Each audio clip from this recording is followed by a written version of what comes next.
Sajat chare chak chare chak charaga hore ngasidi kharasu fazana thengeko ado aina mu thengba chak loisanba khosama tawdu thengaba mapan makhai helaba ko adaidi chada bita live tawragadi horen live loirakpada mu warani lamani haina hana charaga thengnasu thengna ngasi ngaitang tawrage na live se pung 13 tare gumbani ado 13 dagi 12 bau tawrage ngasidi thengna sangi error su lae bro ana lao lao ma'am chingin biro ngasidi thengna su hore adubu ngasidi thengna hawramni thengna tawta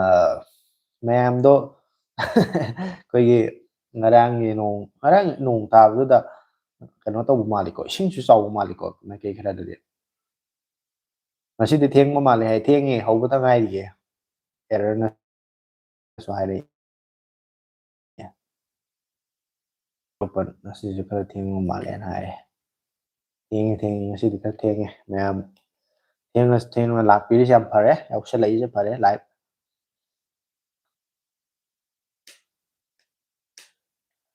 iruze loirakpada pung 8 makhai dagreba ko chakpudi loirapa dui kan da adaidi tara tarakpadai aduda chak hana sa thoga tawbuna fare live se natradi amuk live se haujaluradi amuk loisalaje hai amuk hai ngamdabida meiduneba adaidi chak tem lamgalak kadoineba aduna sidi thengnasu thengna chak han sa thoga wari je masidi kan nei me fare thengmu daw yarani na ko ande su oirabina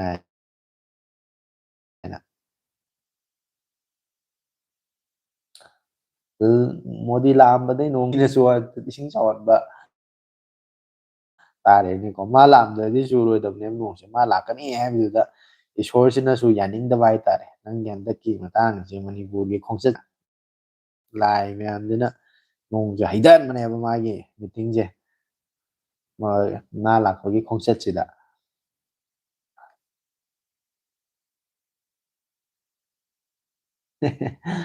bro ꯐꯣꯟꯒꯤ ꯋꯥꯔꯤ ꯅꯠꯇꯕ ꯂꯞꯀꯤ ꯋꯥꯔꯤ ꯑꯣꯏꯅ ꯇꯧꯁꯤ ꯍꯥꯏꯔꯤ ꯌꯥꯏꯌꯦ ꯌꯥꯏꯌꯦ set ꯑꯣꯏꯕ ꯌꯥꯏꯌꯦ ꯇꯧꯁꯤꯜꯂꯛꯑꯣ ꯑꯗꯨꯝ ꯇꯧꯁꯤꯜꯂꯛꯑꯣ ꯑꯩ ꯑꯗꯨꯝ ꯀꯃꯦꯟ ꯑꯣꯏꯅ ꯄꯤꯔꯛꯄ ꯀꯃꯦꯟꯗ ꯔꯤꯄ꯭ꯂꯥꯏ ꯍꯦꯛꯇ ꯑꯗꯨꯝ ꯍꯦꯛꯇ ꯄꯥꯎꯈꯨꯝꯁꯦ ꯑꯩꯁꯨ ꯆꯞ ꯆꯥꯅ ꯍꯦꯛꯇ ꯈꯨꯝꯃꯛꯑꯗꯕꯅꯤ ꯁꯦꯠ ꯑꯣꯏꯕꯒꯤ ꯃꯇꯥꯡꯁꯤꯁꯨ ꯌꯥꯝ ꯑꯣꯏꯌꯦꯕꯀꯣ ꯁꯦꯠꯁꯦ ꯌꯥꯝ ꯑꯣꯏꯈ꯭ꯔꯦꯕ ꯑꯗꯨꯅ ꯈꯪꯉꯦ ꯍꯥꯏꯇꯥꯔꯦ blogger Salman hi sir hi Salman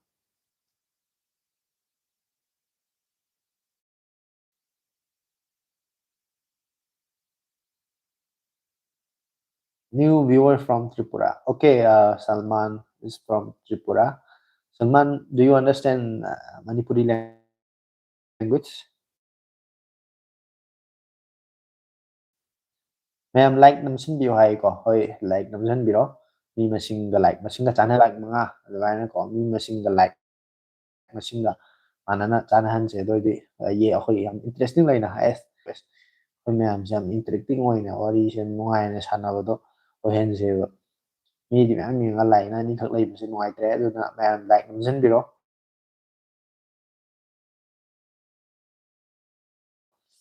Em lo đúng like tàu rồi đâm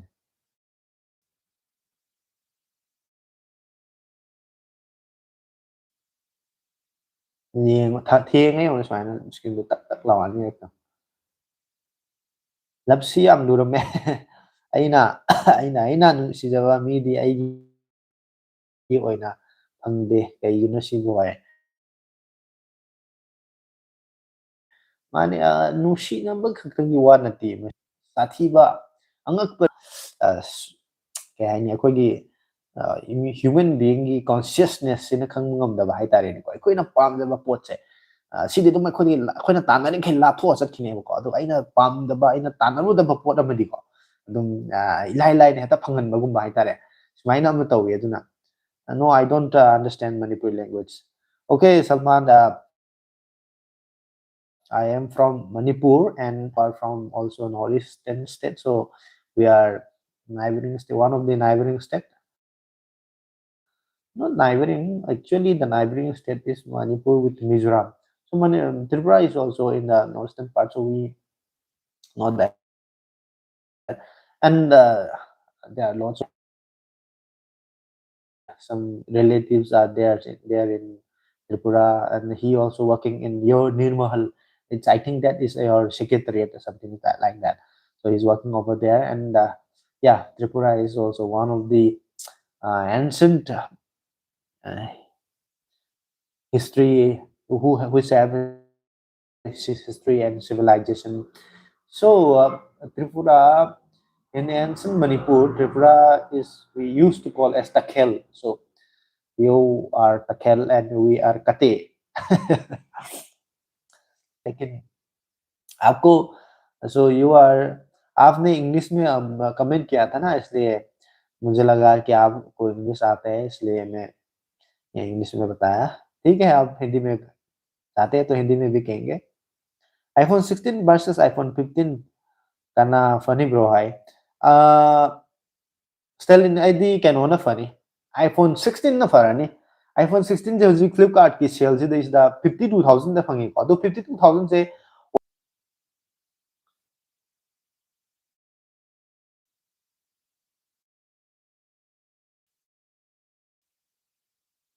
तौसनबिरो अदुगा Salman Tripura के बारे में बोलने के लिए है। हाँ, सलमान मुझे मैं आज तक त्रिपुरा में ऐसे घूमने जैसा कोई आया तो नहीं है, लेकिन एक बार मुझे फ्लाइट में आते हुए मुझे त्रिपुरा की एयरपोर्ट में लैंड करके थोड़ा 1-2 घंटे के लिए मुझे मैं देखा हमारे मणिपुर का बहुत पुराना मतलब संबंध है त्रिपुरा और मणिपुर का। ये जो हिंदी बॉलीवुड इंडस्ट्री का जो सबसे मशहूर उस ज़माने के music director, music composer R D Burman, Rahul Dev Burman, Sachin Dev Burman, S D Burman, ये सब नवाबों का खानदान है, उनके नवाब है असल में और ऊपर से उनका माँ जो है ना वो सचिन देव बर्मन और आर डी बर्मन, राहुल देव बर्मन, उनका माँ असल में मणिपुरी मणिपुरी लड़की है, मतलब हमारे प्रिंसेस है, मणिपुरी प्रिंसेस है। तो उसने आपके त्रिपुरा के एक प्रिंस से शादी किया और उनका बच्चा है सचिन देव बर्मन, राहुल देव बर्मन। उन लोगों ने बाद में मुंबई जाके सेटल किया और बहुत सारा बहुत मशहूर मतलब म्यूजिक डायरेक्टर कंपोजर बना पूरे भारत में मशहूर है ना, सबको पता है आर डी बर्मन, सचिन देव बर्मन। असल में उनका माँ मणिपुरी है और उनका पिताजी आपके त्रिपुरा के तखेल के एक प्रिंस था, बाद में वो भी किंग बना। तो मणिपुर और त्रिपुरा का संबंध तो बहुत पुराने से है और ऊपर से बहुत अच्छा रिश्ता है। नेटसे चप्पे हाय होय अनिल, नेटसे चप्पुरे मरक्ꯇ खरा तꯠꯂꯨꯔꯦꯀꯣ ꯑꯃꯨꯛ ꯔꯤꯀꯅꯦꯛꯇꯤꯡ ꯊꯥꯔꯒ ꯍꯧꯖꯤꯛꯇꯤ ꯌꯥꯔꯛꯑꯝꯒꯗꯧ ꯃꯥꯜꯂꯦ ꯌꯥꯔꯕ꯭ꯔꯥ ꯌꯥꯗ꯭ꯔꯤꯕ꯭ꯔꯥ ꯌꯥꯔꯒꯗꯤ ꯌꯥꯔꯦ ꯌꯥꯗ꯭ꯔꯒ ꯌꯥꯗꯦꯅ ꯀꯃꯦꯟ ꯇꯧꯁꯤꯜꯂꯛꯑꯣ ꯑꯗꯨꯒ ꯕꯔꯨꯟꯗꯤ ꯅꯨꯡꯉꯥꯏꯔꯤꯕ꯭ꯔꯥ ꯀꯃꯥꯏꯅ ꯇꯧꯔꯤ ꯌꯨꯝꯗ ꯂꯩꯕ꯭ꯔꯥ ꯍꯧꯖꯤꯛꯁꯦ ꯀꯗꯥꯏꯗ ꯂꯩꯔꯒꯦ ꯃꯇꯝ ꯈꯔ ꯊꯣꯛꯂꯛꯑꯃꯤ ꯂꯥꯛꯑꯃꯤꯅ ꯍꯥꯏꯈꯤꯕꯗꯨꯒꯤ ꯃꯇꯨꯡꯗ ꯑꯩ ꯄꯥꯎ ꯐꯥꯎꯅꯈꯤꯗ꯭ꯔꯦ ꯌꯥꯝ ꯅꯨꯡꯉꯥꯏꯈ꯭ꯔ ꯃꯥꯜꯂꯦ ꯀꯣꯏꯕ ꯈꯣꯠꯄ ꯌꯥꯝ ꯆꯠꯈ꯭ꯔ ꯃꯥꯜꯂꯦ ꯑꯗꯣ ꯉꯁꯤꯗꯤ ꯑꯃꯨꯛ ꯊꯦꯡꯅꯔꯦ ꯑꯗꯨ ꯀꯗꯥꯏꯗ ꯂꯩꯔꯤꯕ ꯀꯃꯥꯏꯅ ꯇꯧꯕ कका करी 17 सीरीज से पूरा जो प्लस फ्लॉप है जोनीना 17 सीरीज तो को iPhone 17 दुमा खरा फै अदुगा ईयर गुम्बा 17 प्रो गुम्बा दुदी क्या करना इदी अपग्रेड ओइबा कनोने ना खंदे अदुना iPhone 17 सीरीज ता 17 दु खक्तनी ngasidi kari salad su yaure pafar tawre adagi akoigi kari ꯑꯩꯈꯣꯏꯒꯤ ꯑꯩꯈꯣꯏꯅ ꯃꯩꯇꯩꯔꯣꯟꯗ ꯃꯌꯥꯝꯅ ꯕꯗꯥꯝ ꯍꯥꯏꯅꯕꯗꯣ ꯕꯗꯥꯝꯗꯤ ꯅꯠꯇꯦ ꯑꯗꯨꯗꯣ ꯑꯩꯈꯣꯏ ꯂꯩꯕꯥꯛ ꯍꯋꯥꯏꯗꯣ ꯑꯗꯨꯗꯣ ꯈꯔ ꯊꯥꯎꯗ ꯇꯥꯎꯔꯀꯥꯟꯗ ꯀꯩꯅꯣ ꯇꯧꯔꯦ ꯑꯗꯨꯒ ꯌꯥꯝ ꯃꯊꯦꯜ खरा यामख꯭ꯔꯦ ꯆꯥꯔꯤꯁꯦ ब्लॉगर सलमान हाँ मालूम है हाँ सलमान तो मेरे ख्याल से मणिपुर और त्रिपुरा उससे भी पहले बहुत अच्छा रिश्ता अच्छा संबंध रहा है मणिपुर और त्रिपुरा के बीच में और ऊपर से हमारे बहुत सारे मणिपुरी लोग अभी मैतेई जो है वो लोग त्रिपुरा में बसा हुआ है एंड मुझे यहाँ तक पता है कि बहुत सारी जगहों पर फैला हुआ है। मैं आज तक त्रिपुरा में आया तो नहीं हूँ, लेकिन बहुत उनके बारे में चर्चा सुना हुआ है मैंने। जैसे कि मुझे भी पहले पता नहीं था कि राहुल देव बर्मन, सचिन देव बर्मन जैसे ये लोग R D Burman, S D Burman के नाम से जानते हैं। ये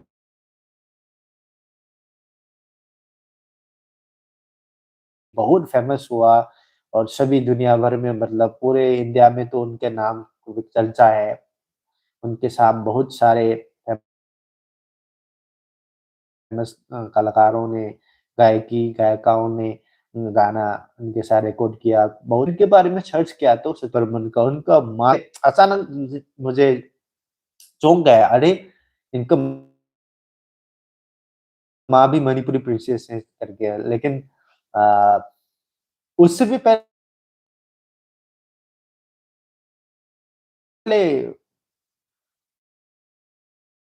मैंने उनके बारे में थोड़ा बहुत जानकारी इकट्ठा की, ऐसे मुझे मालूम चला पड़ा। उनके उनसे भी पहले कुछ पुराने ज़माने में भी हꯟꯗꯛꯅ ꯑꯃꯨꯛ ꯀꯩ ꯂꯝꯗꯅꯣ ꯆꯠꯇꯣꯏꯁꯦ ꯃꯃꯥꯡꯗꯒꯤ ꯑꯇꯣꯞꯄꯗ ꯑꯃꯨꯛ ꯆꯠꯂꯅꯤꯌꯦ ꯀꯩꯅꯣ ꯇꯧꯗ꯭रे कावरे चप चाप निकसिंद्रे सब्सक्राइब कर दिया भैया आपका चैनल है थैंक यू सलमान लेकिन मेरे चैनल में जो भी सारे कंटेंट डालते हूँ मैं वो सब मणिपुरी नहीं आएगा ठीक है आपने चैनल सब्सक्राइब कर दिया इसके लिए धन्यवाद ꯆꯥꯎ ꯆꯥꯎ ꯑꯩꯈꯣꯏꯗꯤ ꯁꯧꯒ꯭ꯔꯤ ꯍꯥꯏꯔꯦ ꯁꯧꯒ꯭ꯔꯤꯁꯨ ꯍꯥꯎꯕꯅꯤꯀꯣ ꯁꯧꯒ꯭ꯔꯤ ꯊꯣꯡꯕ ꯆꯥꯕ ꯑꯉꯥꯡ ꯑꯣꯏꯔꯤꯉꯩꯗ ꯑꯩꯈꯣꯏ ꯃꯥꯅ ꯊꯣꯡꯕ ꯁꯧꯒ꯭ꯔꯤ ꯆꯥꯈꯤꯕꯒꯤ ꯃꯍꯥꯎꯁꯦ ꯉꯁꯤꯐꯥꯎ ꯀꯥꯎꯗ꯭ꯔꯤꯍꯦ ꯁꯧꯒ꯭ꯔꯤꯁꯦ ꯍꯥꯎꯕꯅꯤ ꯑꯗꯨꯗ ꯁꯧꯒ꯭ꯔꯤ ꯊꯣꯡꯕꯗ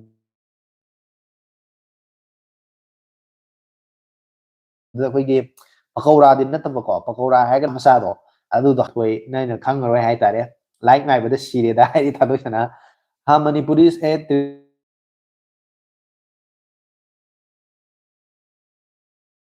त्रिपुरा में मेरे दोस्त भी है मणिपुरी अच्छा ठीक है आप मणिपुरी बात कर सकते हैं काका होस ngasidi nungthinju tumhaude uibu ireda hairi rang ngana khara tumba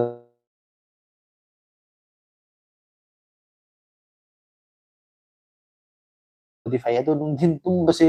phati phati nungthin tumbase di hainabi tham matamdagi hawna ahan oira kanda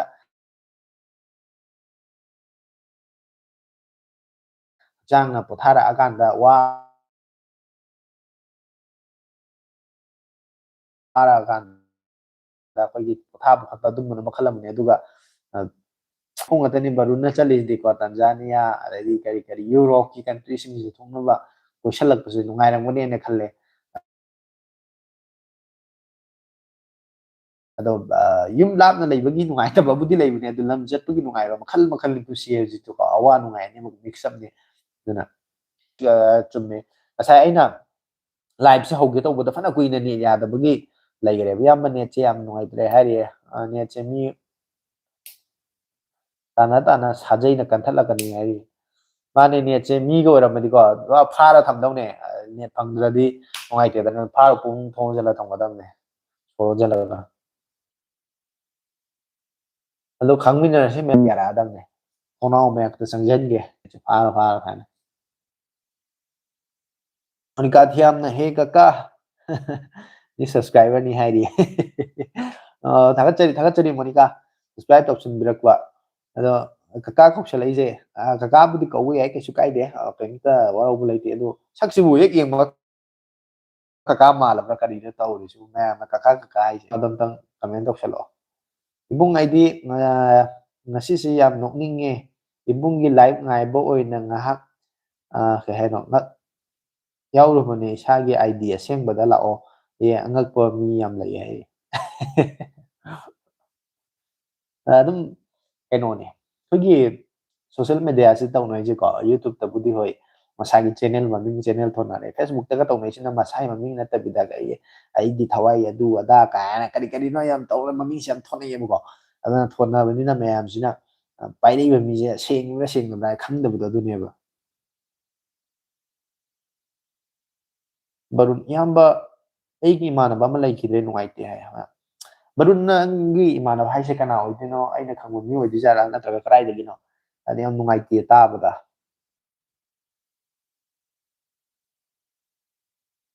ꯑꯗꯣ ꯀꯀꯥ ꯀꯧꯍꯟꯅꯤꯡꯗ꯭ꯔꯒꯅ ꯏꯕꯨꯡ ꯀꯧꯔꯛꯑꯒꯦ ꯍꯥꯏꯔꯤꯌꯦ ꯀꯩꯁꯨ ꯀꯥꯏꯗꯦ ꯀꯀꯥ ꯀꯧꯔꯁꯨ ꯌꯥꯏꯀꯣ ꯏꯕꯨꯡ ꯀꯧꯔꯁꯨ ꯌꯥꯏ ꯀꯔꯤ ꯈꯨꯔꯥ ꯀꯧꯒꯦꯔꯥ ꯇꯥꯗ ꯀꯧꯒꯦꯔꯥ ꯃꯥꯃ ꯀꯧꯒꯦꯔꯥ ꯑꯗꯨꯒꯤꯗꯤ ꯁꯥꯎꯕ ꯀꯩꯝ ꯂꯩꯇꯦ ꯋꯥꯔꯧ ꯀꯩꯝ ꯂꯩꯇꯦꯀꯣ ꯃꯌꯥꯝꯅ ꯀꯧꯅꯤꯡꯕ ꯑꯃ ꯍꯦꯛꯇ ꯀꯧ ꯑꯩꯉꯣꯟꯗ ꯀꯧꯔꯤꯅꯦ ꯑꯗꯨ ꯈꯪꯉ ꯂꯣꯏꯔꯦꯀꯣ ꯑꯗꯨꯒꯤꯗꯤ ꯀꯩꯝ ꯂꯩꯇꯦ ꯑꯗꯣ ꯑꯩꯅ ꯁꯨꯝ ꯀꯀꯥ ꯍꯥꯏꯔꯛꯄꯗꯣ ꯍꯦꯛ ꯆꯪꯉꯛꯄ ꯀꯀꯥ ꯀꯥꯏꯅ ꯇꯧꯔꯛꯄꯗꯨꯗ ꯁꯛꯁꯦ ꯍꯦꯛ ꯌꯦꯡꯉꯣ ꯀꯀꯥ ꯃꯥꯜꯂꯕ꯭ꯔꯥ ꯀꯣꯏꯒ ꯈꯔ ꯍꯥꯞꯆꯟꯕꯁꯦ ꯀꯣꯏꯁꯦ ꯁꯨꯃꯥꯏꯅ ꯀꯣꯏꯒꯁꯦ ꯌꯥꯎꯍꯟꯗꯕꯤ ꯁꯨꯃꯥꯏꯅ ꯀꯣꯏꯒꯁꯦ ꯂꯧꯊꯣꯛꯑꯗꯤ ꯈꯔ ꯀꯀꯥ ꯃꯥꯜꯂꯣꯏꯗꯕ꯭ꯔꯥ ꯁꯤꯅꯤ ꯑꯩꯅ ꯈꯜꯂꯤꯁꯦ ꯏꯕꯨꯡꯒꯤꯁꯤꯗꯤ ꯑꯩꯉꯣꯟꯗ ꯄꯥꯜꯂꯦ ꯍꯦꯕꯤꯗꯤ ꯑꯩ ꯃꯤꯡ ꯑꯁꯦꯡꯕ ꯍꯥꯞꯄ ꯇꯟꯕꯒꯤꯅꯤ ꯍꯥꯏ ꯃꯥꯅꯦ ꯃꯁꯤ ꯀꯩꯁꯨ ꯀꯥꯏꯗꯦ ꯏꯁꯥꯒꯤ ꯑꯥꯏꯗꯦꯟꯇꯤꯇꯤꯁꯦꯀꯣ ꯁꯣꯁꯦꯜ ꯃꯦꯗꯤꯌꯥꯁꯤꯗꯤ ꯂꯣꯏꯅꯃꯛ ꯑꯁꯦꯡ ꯑꯁꯦꯡꯕ ꯂꯣꯏꯅꯃꯛ ꯎꯠꯊꯣꯛꯄ ꯇꯥꯛꯊꯣꯛꯄ ꯐꯠꯁꯤꯁꯨ ꯃꯌꯥꯝ ꯃꯃꯥꯡꯗ ꯃꯁꯤꯒꯤ ꯃꯥꯡꯖꯕꯁꯨ ꯂꯩꯔꯛꯑꯦꯕꯀꯣ ꯑꯗꯨꯅ ꯀꯩꯁꯨ ꯀꯥꯏꯗꯦ ꯃꯗꯨ ꯊꯣꯏꯅ ꯈꯟꯖꯤꯜꯂꯨꯅꯨ ꯑꯩꯗꯤ ꯀꯀꯥ ꯀꯧꯍꯧꯔꯦ ꯑꯩꯈꯣꯏ ꯀꯀꯥꯒꯤ ꯃꯁꯛꯁꯨ ꯃꯥꯟꯅꯩ ꯃꯥꯟꯅꯩꯌꯦꯅ ꯀꯩꯁꯨ ꯀꯥꯏꯗꯦ ꯀꯧ ꯃꯣꯏꯔꯥꯡꯗꯒꯤꯅꯦ ꯆꯦꯟꯅꯥꯏꯗ ꯂꯩꯕꯅꯤ ꯑꯃ ꯍꯥꯏ ꯑꯣ ꯕꯔꯨꯟ ꯃꯗꯨꯗꯤ ꯑꯩꯁꯨ ꯇꯥꯈ꯭ꯔꯦ ꯑꯗꯨꯒꯤ ꯀꯩꯅꯣꯗꯣ ꯑꯉꯥꯡꯗꯣꯀꯣ ꯃꯥꯅ ꯆꯦꯟꯅꯥꯏꯗ ꯂꯩꯔꯒ ꯃꯌꯥꯝꯅ ꯁꯨꯁꯥꯏꯠ ꯇꯧꯔꯒ ꯁꯤꯔꯝꯃꯤ ꯈꯣꯠꯂꯝꯃꯤ ꯍꯥꯏꯅ ꯐꯦꯁꯕꯨꯛꯇ ꯀꯩꯗꯒ ꯊꯦꯡꯅꯈꯤ ꯃꯗꯨꯒꯤ ꯑꯉꯥꯡꯗꯨꯒꯤ ꯇꯦꯁ ꯍꯥꯏꯕ꯭ꯔꯥ ꯀꯩꯅꯣ ꯑꯗꯣ ꯌꯥꯝ ꯅꯨꯡꯉꯥꯏꯇꯦ ꯑꯗꯨꯒꯤ ꯑꯍꯤꯡꯗꯣ ꯁꯟꯗꯦ ꯅꯨꯃꯤꯠꯇꯅꯤ ꯃꯥꯅ ꯁꯤꯌꯦꯅ ꯇꯧꯕꯗꯣꯀꯣ ꯃꯗꯨꯒꯤ ꯁꯟꯗꯦ ꯅꯨꯃꯤꯠꯁꯦ ꯑꯩ ꯁꯨꯃꯥꯏꯅ ꯂꯥꯏꯚ ꯇꯧꯔꯝꯃꯤ ꯑꯗꯨꯒ ꯂꯥꯏꯚ ꯇꯧꯔꯛꯄꯗ ꯑꯩꯁꯦ ꯐꯦꯁꯕꯨꯛꯇ ꯆꯪꯉ ꯌꯦꯡꯕꯗ ꯊꯦꯡꯅꯕꯅꯤ ꯌꯥꯝ ꯅꯨꯡꯉꯥꯏꯈꯤꯗꯦ ꯃꯗꯣ ꯑꯩ ꯋꯥꯈꯜꯗꯗꯤ ꯍꯣꯏ ꯑꯩꯅ ꯁꯤ ꯍꯥꯏꯕꯗ ꯌꯥꯝ ꯀꯟꯇ꯭ꯔꯣꯚꯔꯁꯤꯌꯦꯜ ꯑꯣꯏꯒꯗ꯭ꯔꯥꯗꯤ ꯈꯪꯗꯦ ꯑꯩꯗꯤ ꯁꯨꯁꯥꯏꯠ ꯇꯧꯔꯒ ꯁꯤꯕꯕꯨ ꯃꯥꯟꯗꯕ ꯍꯥꯏꯇꯥꯔꯦ ꯁꯨꯝ ꯆꯤꯡꯅꯕꯒ ꯑꯗꯨꯝ ꯂꯩꯕ ꯍꯥꯏꯇꯥꯔꯦꯀꯣ ꯃꯄꯥꯟꯗ ꯂꯩꯕꯅꯤꯅ ꯊꯥꯗꯣꯏꯁꯅꯥ ꯃꯣꯅꯤꯀꯥ ꯀꯩꯅꯣ ꯀꯀꯥꯗꯤ ꯍꯥꯏꯔꯤꯌꯦ ꯃꯥꯅꯤ ꯀꯀꯥ ꯍꯥꯏꯁꯦ ꯀꯩꯁꯨ ꯀꯥꯏꯗꯦ ꯀꯧꯖꯁꯅꯨ ꯀꯧꯅꯤꯡꯕꯀꯣ ꯑꯩ ꯈꯨꯔꯥ ꯀꯧꯔꯁꯨ ꯑꯩ ꯇꯥꯗ ꯀꯧꯔꯁꯨ ꯃꯥꯃ ꯀꯧꯔꯁꯨ ꯑꯩꯉꯣꯟꯗ ꯀꯧꯔꯛꯏꯅꯦꯕꯨ ꯈꯪꯉꯗꯤ ꯌꯥꯔꯦ ꯑꯩꯗꯤ ꯑꯗꯨꯝ ꯈꯨꯝꯃꯗꯕꯅꯦ ꯒꯦꯃꯤꯡ ꯄꯤ ꯁꯤ ꯄ꯭ꯔꯥꯏꯁ ꯑꯅꯦꯝꯕꯗ ꯀꯌꯥꯃꯨꯛ ꯑꯣꯏꯅ ꯄꯤꯕ ꯗꯣꯅꯣ ꯂꯥꯏꯛ ꯍꯥꯏ ꯒꯦꯃꯤꯡꯒꯤ ꯑꯣꯏꯅ ꯄꯤ ꯁꯤꯗꯤꯀꯣ ꯃꯃꯜ ꯀꯌꯥꯃꯨꯛꯅ ꯄꯤꯕꯅꯣ ꯍꯥꯏꯗꯣꯏꯁꯦ ꯁꯦꯠꯑꯞꯇꯨ ꯀꯃꯥꯏꯅ ꯍꯥꯏꯅꯤ ꯁꯦꯠꯑꯞ ꯇꯧꯕꯗꯣ ꯀꯩꯅꯣ ꯇꯧꯕ꯭ꯔꯣ i5 ꯀꯣ i5 ꯒꯨꯝꯕ i7ꯒꯨꯝꯕ ꯄ꯭ꯔꯣꯁꯦꯁꯔ ꯍꯥꯞꯄꯒ ꯒ꯭ꯔꯥꯐꯤꯛꯁ ꯀꯥꯔꯠꯀꯨꯝꯕꯒ 4 GB ꯒ꯭ꯔꯥꯐꯤꯛꯁ ꯀꯥꯔꯠꯀꯨꯝꯕꯒ ꯑꯗꯨꯃꯥꯏꯅ ꯃꯥꯒꯤ ꯀꯩꯅꯣꯗꯣ ꯀꯣꯟꯐꯤꯒꯔꯦꯁꯟꯗꯣ ꯑꯩꯈꯣꯏ ꯏꯁꯥꯅ ꯁꯦꯝꯖꯔꯒ ꯑꯗꯨꯃꯥꯏꯅ ꯁꯦꯠꯑꯞ ꯇꯧꯔꯒꯗꯤ ꯁꯥꯟꯅꯕ ꯀꯩꯀꯩꯗꯤ ꯅꯨꯡꯉꯥꯏꯅꯤ ꯑꯗꯨꯒ ꯃꯃꯜꯗꯤ ꯀꯌꯥꯝ ꯄꯤꯕꯅꯣ ꯀꯃꯥꯏꯅ ꯇꯧꯕꯅꯣ ꯍꯥꯏꯕꯁꯦ ꯑꯩ ꯆꯞ ꯆꯥꯕ ꯍꯥꯏꯕ ꯉꯝꯃꯣꯏ ꯃꯔꯝꯗꯤ ꯁꯦꯠꯑꯞ ꯇꯧꯕꯗ ꯃꯐꯝ ꯑꯗꯩꯗꯤ ꯃꯥꯒꯤ ꯀꯩꯅꯣꯁꯨ ꯃꯃꯜꯁꯨ ꯑꯗꯨꯝ ꯈꯦꯠꯅꯕꯁꯨ ꯃꯌꯥꯝ ꯂꯩꯕꯅꯤꯅꯀꯣ ꯕ꯭ꯔꯣ ꯉꯔꯥꯡꯗꯤ ꯑꯦꯀ꯭ꯋꯥꯃꯦꯟ ꯂꯥꯛꯑꯝꯗꯅ ꯏꯁꯤꯡ ꯆꯥꯎꯋꯦ ꯃꯥꯌꯣꯛꯅꯔꯦ ꯃꯍꯥꯎ ꯃꯣꯡꯒꯣꯜꯒꯤ ꯃꯤꯅꯤ ꯍꯥꯏꯔꯤ ꯃꯣꯡꯒꯣꯜꯒꯤ ꯃꯤꯅꯦ ꯍꯦꯔꯣꯄꯟꯅ ꯆꯨꯝꯃꯤꯅꯦ ꯉꯔꯥꯡ ꯑꯦꯀ꯭ꯋꯥꯃꯦꯟ ꯂꯥꯛꯄꯒꯤ ꯀꯩꯅꯣꯔꯣꯝꯗ ꯁꯣꯝ ꯂꯝꯂꯥꯏꯔꯣꯝ ꯁꯥꯏꯗꯠꯇ ꯑꯩꯈꯣꯏ ꯎꯈ꯭ꯔꯨꯜ ꯂꯝꯕꯤꯗ ꯏꯁꯤꯡ ꯆꯥꯎꯕꯒꯤ ꯑꯩ ꯚꯤꯗꯤꯑꯣꯁꯨ ꯎꯏ ꯑꯗꯨꯒ ꯅꯣꯡꯁꯨ ꯍꯦꯛꯇ ꯂꯦꯞꯇꯕꯤ ꯆꯨꯏꯌꯦꯅ ꯇꯧꯋꯦ ꯑꯗꯣ ꯑꯩꯈꯣꯏ ꯑꯗꯨꯋꯥꯏꯗꯕꯨꯗꯤ ꯆꯥꯎꯗꯦ ꯑꯗꯣ ꯃꯥ ꯂꯥꯛꯄꯒꯤ ꯀꯥꯟꯅꯕꯁꯨ ꯀꯔꯤꯝꯇ ꯄꯤꯔꯝꯕꯁꯨ ꯅꯠꯇꯦ ꯑꯗꯨꯗ ꯑꯩ ꯌꯥꯝ ꯁꯥꯎꯅꯤꯡꯕ ꯈꯔ ꯂꯩꯔꯤ ꯃꯁꯤ ꯍꯥꯏꯔꯒ ꯃꯤ ꯋꯥꯔꯧꯔꯅꯤꯀꯣ ꯃꯥꯅ ꯀꯔꯤ ꯉꯥꯡꯒꯦꯅ ꯇꯥꯕ ꯆꯠꯄ ꯅꯠꯇꯕ ꯆꯠꯂꯣꯏꯗꯕꯅꯦ ꯍꯥꯏꯕ ꯃꯥ ꯂꯥꯛꯑꯒ ꯑꯩꯈꯣꯏꯒꯤ ꯃꯥꯒꯤ ꯃꯤꯇꯤꯡꯗꯨ ꯁꯤꯜꯂꯤꯕꯗꯨꯗ ꯃꯐꯝꯗꯨꯗ ꯆꯤꯌꯔꯗꯣ ꯄꯨꯡꯍꯥꯡ ꯍꯥꯡꯉ ꯃꯤ ꯀꯅꯥꯝ ꯂꯥꯛꯄꯤꯗ꯭ꯔꯒ ꯃꯌꯥꯝꯁꯦ ꯃꯅꯤꯄꯨꯔꯒꯤ ꯃꯩꯇꯩꯁꯤꯡꯁꯤꯗꯤ ꯌꯥꯗꯦꯅ ꯍꯥꯏꯕ ꯑꯃ ꯈꯪꯍꯟꯅꯤꯡꯕ ꯍꯥꯏꯇꯥꯔꯦ ꯑꯗꯨꯗ ꯑꯗꯨ ꯈꯛꯀꯤ ꯋꯥꯅꯤ ꯕꯔꯣꯟ ꯑꯩ ꯔꯤꯇꯦꯁꯀꯤꯅ ꯃꯥ ꯃꯁꯛꯇꯤ ꯈꯪꯗꯦ ꯍꯥꯟꯅꯗꯩꯁꯨ ꯑꯣꯏꯅ ꯈꯪꯗꯦ ꯑꯗꯨꯕꯨ ꯃꯥꯒꯤ ꯚꯤꯗꯤꯑꯣꯁꯤꯡ ꯅꯨꯃꯤꯠꯇꯨꯗꯩ ꯎꯔꯨꯕꯗꯒꯤ ꯑꯩꯁꯨ ꯈꯪꯈꯤꯕꯅꯤ ꯌꯥꯝ ꯅꯨꯡꯉꯥꯏꯇꯦ ꯋꯥꯔꯤꯗꯣ ꯇꯥꯕꯗꯀꯣ ꯑꯩꯁꯨ ꯌꯥꯝ ꯅꯨꯡꯉꯥꯏꯈꯤꯗꯦ ꯃꯗꯨꯒꯤ ꯋꯥꯔꯤꯗꯣ ꯑꯗꯨꯕꯨ ꯀꯔꯤꯗꯤ ꯎꯄꯥꯏ ꯂꯩ ꯃꯤꯑꯣꯏꯕ ꯍꯥꯏꯕꯁꯦ ꯍꯥꯟꯅ ꯀꯣꯟꯒꯤ ꯋꯥꯔꯤꯅꯤ ꯑꯩꯁꯨ ꯅꯣꯡꯃ ꯑꯗꯨꯝ ꯆꯠꯈꯤꯅꯤ ꯅꯪꯁꯨ ꯑꯗꯨꯝ ꯅꯣꯡꯃ ꯆꯠꯈꯤꯕ ꯌꯥꯏꯀꯣ ꯃꯥꯅꯁꯨ ꯍꯥꯟꯈ꯭ꯔꯦ ꯑꯗꯨꯅ ꯂꯩꯍꯧꯕꯁꯤꯡꯒꯤ ꯈꯟꯕ ꯇꯥꯔꯦ ꯆꯠꯈꯤꯕꯁꯤꯡꯒꯤꯗꯤ ꯆꯠꯈ꯭ꯔꯦ ꯑꯩꯈꯣꯏꯒꯤꯗꯤ ꯏꯕꯨꯡ ꯌꯥꯎꯖꯗꯕꯅꯤꯅ ꯏꯕꯨꯡ ꯍꯥꯏꯖꯔꯒꯦ ꯍꯥꯏꯔꯤ ꯌꯥꯏ ꯀꯩꯁꯨ ꯀꯥꯏꯗꯦ ꯃꯣꯅꯤꯀꯥ ꯏꯕꯨꯡ ꯀꯧꯒꯦꯔꯥ ꯀꯔꯤ ꯇꯧꯒꯦꯕꯅꯣ ꯑꯗꯨꯝ ꯀꯧꯅꯤꯡꯕ ꯑꯗꯨꯝ ꯀꯧꯕꯤꯌꯨ ꯑꯗꯨꯕꯨ ꯑꯩꯅ ꯍꯥꯏꯖꯗꯧꯕ ꯍꯥꯏꯗꯤ ꯀꯩꯅꯣꯁꯤꯗꯩꯁꯤꯗ ꯋꯥꯔꯤ ꯅꯨꯡꯉꯥꯏꯁꯤ ꯋꯥꯔꯤ ꯋꯥꯇꯥꯏ ꯑꯩꯈꯣꯏꯀꯣ ꯑꯗꯨꯝ ꯑꯋꯥ ꯅꯨꯡꯉꯥꯏ ꯋꯥꯔꯤꯁꯤꯗ ꯑꯩꯈꯣꯏ ꯐꯣꯡꯗꯣꯛꯅꯩꯁꯦ ꯃꯔꯨꯞ ꯍꯣꯏ ꯑꯗꯩ ꯑꯇꯣꯞ ꯀꯅꯥ ꯃꯥꯒꯤ ꯑꯅꯤꯡꯕ ꯑꯄꯥꯝꯕ ꯑꯗꯨꯝ ꯐꯣꯡꯗꯣꯛꯅꯩ ꯁꯨꯃꯥꯏꯅ ꯑꯩꯈꯣꯏꯁꯦ ꯑꯗꯨꯝ ꯏꯟꯇꯔꯦꯛ ꯇꯧꯅꯕꯅꯦ ꯑꯗꯣ ꯑꯩꯈꯣꯏ ꯀꯃꯦꯟ ꯄꯤꯔꯛꯄꯗꯣ ꯑꯩꯅ ꯄꯥꯎꯈꯨꯝ ꯄꯤꯕ ꯑꯩꯅ ꯈꯪꯕ ꯌꯥꯎꯒꯅ ꯄꯤꯕ ꯈꯪꯗ꯭ꯔꯒꯅ ꯑꯩꯅ ꯁꯨꯝ ꯃꯌꯥꯝꯗ ꯍꯪꯉꯛꯄꯁꯨ ꯑꯗꯨꯝ ꯌꯥꯏꯀꯣ ꯑꯗꯨꯒꯨꯝꯕ ꯃꯌꯥꯝ ꯑꯃ ꯋꯥꯔꯤ ꯋꯥꯇꯥꯏ ꯁꯥꯟꯅ ꯅꯨꯡꯉꯥꯏꯅ ꯁꯨꯝ ꯃꯇꯝ ꯈꯔ ꯑꯗꯨꯝ ꯉꯥꯏꯍꯥꯛ ꯍꯥꯏꯇꯥꯔꯦꯅꯦꯀꯣ ꯇꯥꯏꯝ ꯁ꯭ꯄꯦꯟ ꯇꯧꯃꯤꯟꯅꯅꯕꯒꯤꯗꯃꯛꯇꯅꯤ ꯂꯥꯏꯐꯁꯦ ꯑꯗꯨꯅ ꯀꯩꯁꯨ ꯀꯥꯏꯗꯦ ꯑꯗꯨꯝ ꯀꯧꯅꯤꯡꯕ ꯑꯃ ꯀꯣ ꯑꯗꯨꯝ ꯐꯥꯒꯤꯅ ꯑꯣꯏꯅ ꯁꯨꯝ ꯍꯥꯏꯕꯅꯦ ꯅꯨꯡꯉꯥꯏꯇꯕ ꯀꯩꯝꯇ ꯂꯩꯇꯦ ꯀꯩ ꯃꯊꯦꯜ ꯆꯥꯕꯤꯔꯒꯦ ꯉꯁꯤꯁꯦ ꯑꯩꯈꯣꯏꯒꯤ ꯃꯅꯥ ꯃꯁꯤꯡ ꯚꯦꯖꯤꯇꯦꯕꯜꯁꯀꯤꯀꯣ ꯁꯂꯥꯠ ꯍꯥꯏꯇꯥꯔꯦꯅꯦ ꯑꯩꯈꯣꯏꯒꯤ ꯈꯥꯃꯦꯟ ꯑꯁꯤꯟꯕ ꯑꯗꯩꯗꯤ ꯀꯩꯅꯣ ꯀꯔꯤ ꯊꯕꯤ ꯑꯗꯩꯗꯤ ꯒꯖꯔ ꯑꯗꯩꯗꯤ ꯑꯩꯈꯣꯏ ꯀꯩꯅꯣꯒ ꯍꯥꯞꯆꯤꯜꯂꯀꯥꯟꯗ ꯁꯦꯝꯕꯗꯣ ꯑꯗꯨꯃꯥꯏꯅ ꯁꯂꯥꯠ ꯑꯃ ꯇꯧꯔꯦ ꯑꯗꯨꯒ ꯄꯥꯄꯔ ꯈꯔ ꯇꯧꯔꯦ ꯑꯗꯒꯤ ꯍꯋꯥꯏ ꯃꯪꯒꯟꯗꯣ ꯑꯩꯈꯣꯏꯅ ꯀꯩꯅꯣ ꯇꯧꯔꯒ ꯉꯧꯕꯗꯣ ꯑꯗꯨꯃꯥꯏꯅ ꯈꯔ ꯇꯧꯔꯦ ꯉꯧꯕ ꯍꯥꯏꯗꯤ ꯀꯩꯅꯣꯗꯨꯅꯦ ꯑꯩꯈꯣꯏ ꯀꯤꯂꯤ ꯆꯅꯥꯒ ꯍꯥꯏꯅꯕꯗꯣ ꯃꯍꯤ ꯌꯥꯎꯔꯒ ꯇꯧꯕꯗꯣ ꯑꯗꯨꯃꯥꯏꯅ ꯇꯧꯔ ꯃꯊꯦꯜ ꯈꯔ ꯌꯥꯝꯕ ꯍꯥꯏꯇꯥꯔꯦ ꯈꯤꯡꯕꯅ ꯉꯁꯥꯏꯗꯒꯤ ꯍꯥꯏꯕ꯭ꯔꯣ ꯍꯥꯏꯅ ꯀꯧ ꯂꯩꯔꯝꯃꯤ ꯈꯤꯡꯕ ꯁꯥꯎꯔꯝ ꯇꯥꯔꯦ ꯍꯥꯏ ꯈꯤꯡꯕ ꯑꯩ ꯎꯔꯦ ꯅꯪꯒꯤ ꯀꯃꯦꯟꯗꯣ ꯑꯩ ꯄꯥꯎꯈꯨꯝ ꯄꯤꯔꯤꯉꯩꯗ ꯄꯥꯗꯕꯅꯤ ꯏꯕꯨꯡ ꯑꯍꯨꯝ ꯂꯩ ꯏꯕꯨꯡ ꯄꯦꯟꯂꯦ ꯗꯨꯔꯕꯥ ꯁꯥ ꯉꯥꯛ ꯏꯕꯨꯡꯅꯦꯅ ꯅꯣꯛ ꯐꯥꯎ ꯌꯥꯗꯦ ꯏꯔꯥꯡ ꯌꯥꯝ ꯐꯩ ꯌꯦꯡꯅꯤꯡꯗꯦ ꯀꯔꯤ ꯍꯥꯏꯔꯨꯅꯤ ꯁꯤꯗꯤ ꯍꯣꯏ ꯇꯧꯗꯤ ꯇꯧꯕꯅꯤꯀꯣ ꯑꯁꯦꯡꯕꯒꯤꯁꯨ ꯑꯩꯈꯣꯏꯒꯤ ꯃꯕꯨꯡꯁꯤꯡ ꯂꯩꯕꯁꯤ ꯆꯦꯛꯁꯤꯟꯖꯩꯅꯦ ꯃꯗꯨ ꯁꯥꯎꯔꯨꯅꯨꯀꯣ ꯃꯗꯨ ꯁꯥꯎꯔꯨꯅꯨ ꯍꯧꯖꯤꯛꯄꯨꯗꯤ ꯑꯉꯥꯡ ꯑꯣꯏꯔꯤꯕ ꯃꯇꯝ ꯏꯟꯈꯠꯂꯛꯄ ꯃꯇꯝ ꯑꯣꯏꯕꯒꯤ ꯑꯗꯨꯃꯥꯏꯅ ꯆꯦꯛꯁꯤꯟ ꯌꯦꯡꯁꯤꯟꯕ ꯈꯣꯠꯆꯟꯕ ꯃꯥꯟꯕꯅꯦꯕꯀꯣ ꯋꯥꯔꯧꯕ ꯅꯨꯡꯉꯥꯏꯇꯕ ꯄꯣꯛꯂꯛꯀꯅꯦꯕꯀꯣ ꯍꯌꯦꯡ ꯅꯣꯡꯃ ꯃꯇꯝ ꯑꯃꯗꯗꯤ ꯈꯪꯒꯅꯤ ꯑꯣ ꯑꯩꯁꯦ ꯏꯕꯨꯡꯁꯤꯡꯗꯨꯅ ꯑꯗꯨꯃꯥꯏꯅ ꯉꯥꯡꯉꯛꯈꯤꯕꯒꯤ ꯆꯩꯔꯛꯈꯤꯕꯒꯤ ꯃꯌꯥꯝ ꯃꯃꯥꯡꯗ ꯉꯁꯤ ꯑꯩꯁꯦ ꯁꯨꯃꯥꯏꯅ ꯂꯩꯔꯤꯅꯤ ꯁꯨꯝꯕ ꯐꯤꯕꯝꯁꯦ ꯂꯩꯔꯤꯅꯤ ꯅꯠꯂꯝꯗ꯭ꯔꯒꯗꯤ ꯃꯣꯏ ꯃꯌꯥꯝꯅ ꯉꯥꯡꯕꯤꯔꯝꯗ꯭ꯔꯒꯗꯤ ꯆꯩꯕꯤꯔꯝꯗ꯭ꯔꯒꯗꯤ ꯑꯩꯁꯦ ꯀꯥꯏꯅ ꯈꯪꯉꯛꯄ ꯃꯇꯥꯡ ꯑꯃꯗꯤ ꯂꯥꯛꯈꯤꯅꯤ ꯃꯊꯣꯏ ꯑꯗꯨꯅ ꯑꯗꯣ ꯍꯧꯖꯤꯛꯀꯤ ꯑꯣꯏꯅꯗꯤ ꯋꯥꯔꯤ ꯁꯥꯎꯅꯤꯡꯉꯝꯕ ꯌꯥꯏ ꯑꯗꯣ ꯋꯥꯔꯧꯔꯨꯅꯨ ꯃꯗꯨ ꯄꯨꯟꯁꯤꯒꯤ ꯍꯧꯅꯁꯥꯅꯤ ꯍꯥꯏꯇꯥꯔꯦ ꯁꯨꯝꯕꯁꯦ ꯑꯗꯨꯝ ꯊꯣꯛꯇꯕ ꯅꯠꯇꯦ ꯊꯣꯛꯏꯀꯣ ꯑꯦ ꯀꯩꯅꯣ ꯈꯪꯗꯦꯅ ꯇꯧꯕꯅꯤ ꯍꯧꯖꯤꯛꯇꯤ ꯏꯕꯨꯡ ꯍꯥꯏꯔꯤꯁꯤꯗꯤ ꯁꯥꯎꯕ꯭ꯔꯥ ꯀꯩꯅꯣ ꯕꯦꯔꯥꯅꯤꯍꯦ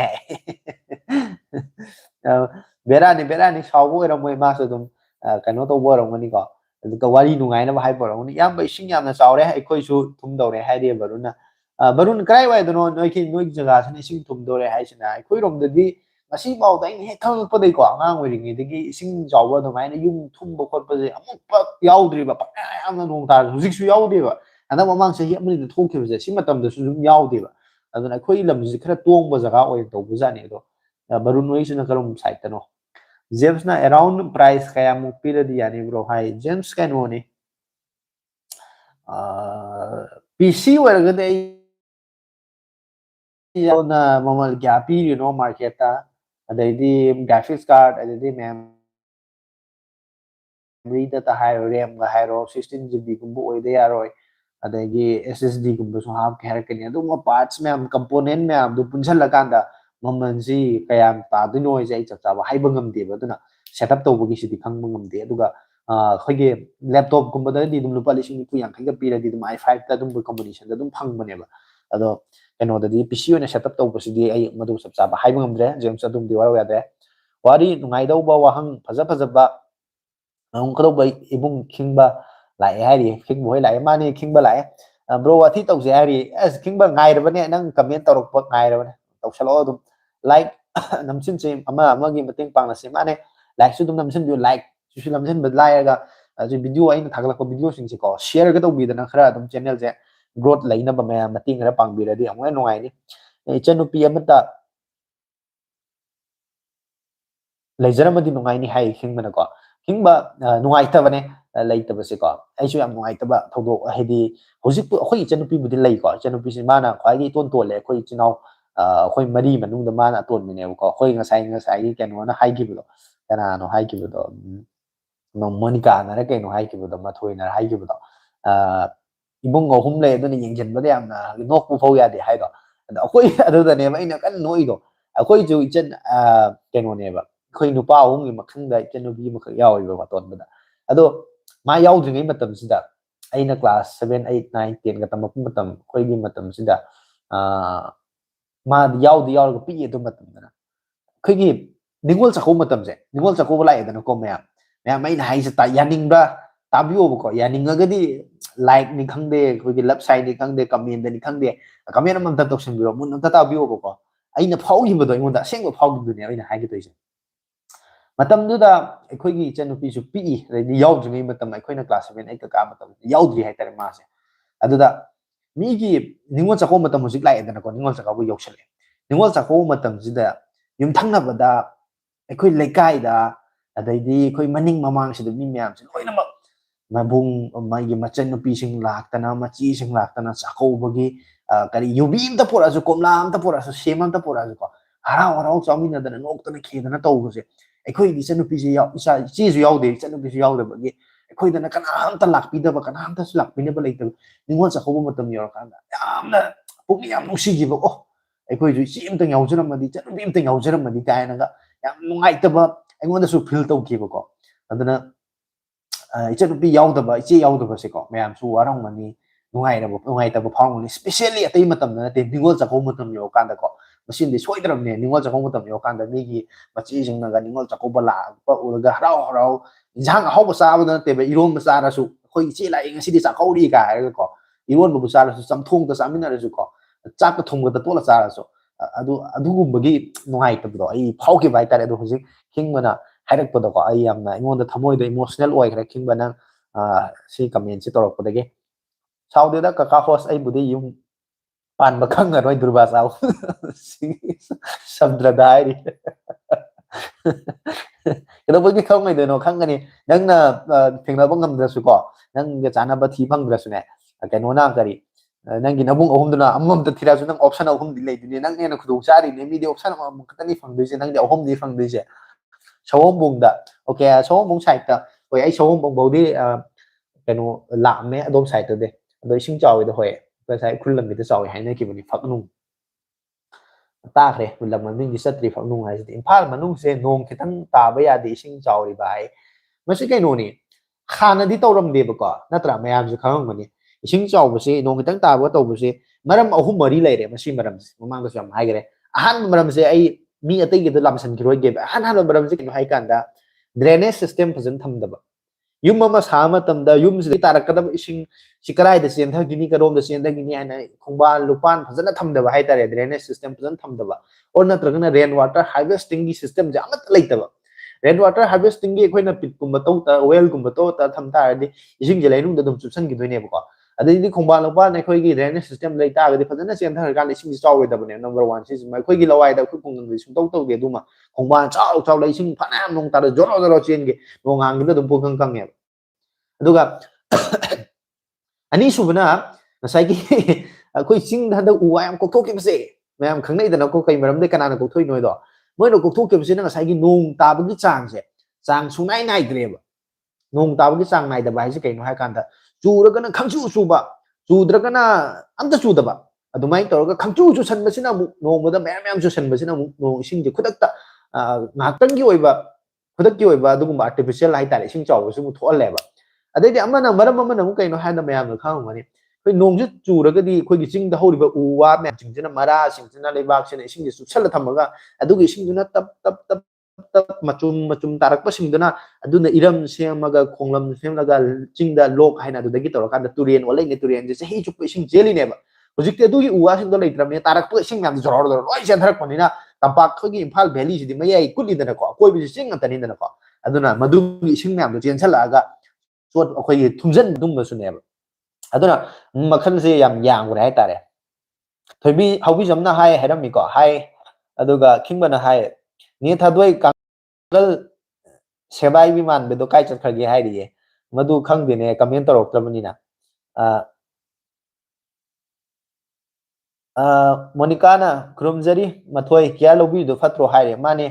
ꯀꯩꯅꯣꯅꯤ ꯀꯤꯌꯥꯔ ꯂꯧꯕꯤꯗꯨ ꯌꯥꯝ ꯐꯩ ꯅꯨꯡꯉꯥꯏꯔꯤꯕ꯭ꯔꯣ ꯍꯥꯏꯅꯦ ꯊꯣꯏꯕꯤ ꯍꯧꯕꯤꯖꯝꯅ ꯅꯨꯡꯉꯥꯏꯔꯤꯌꯦ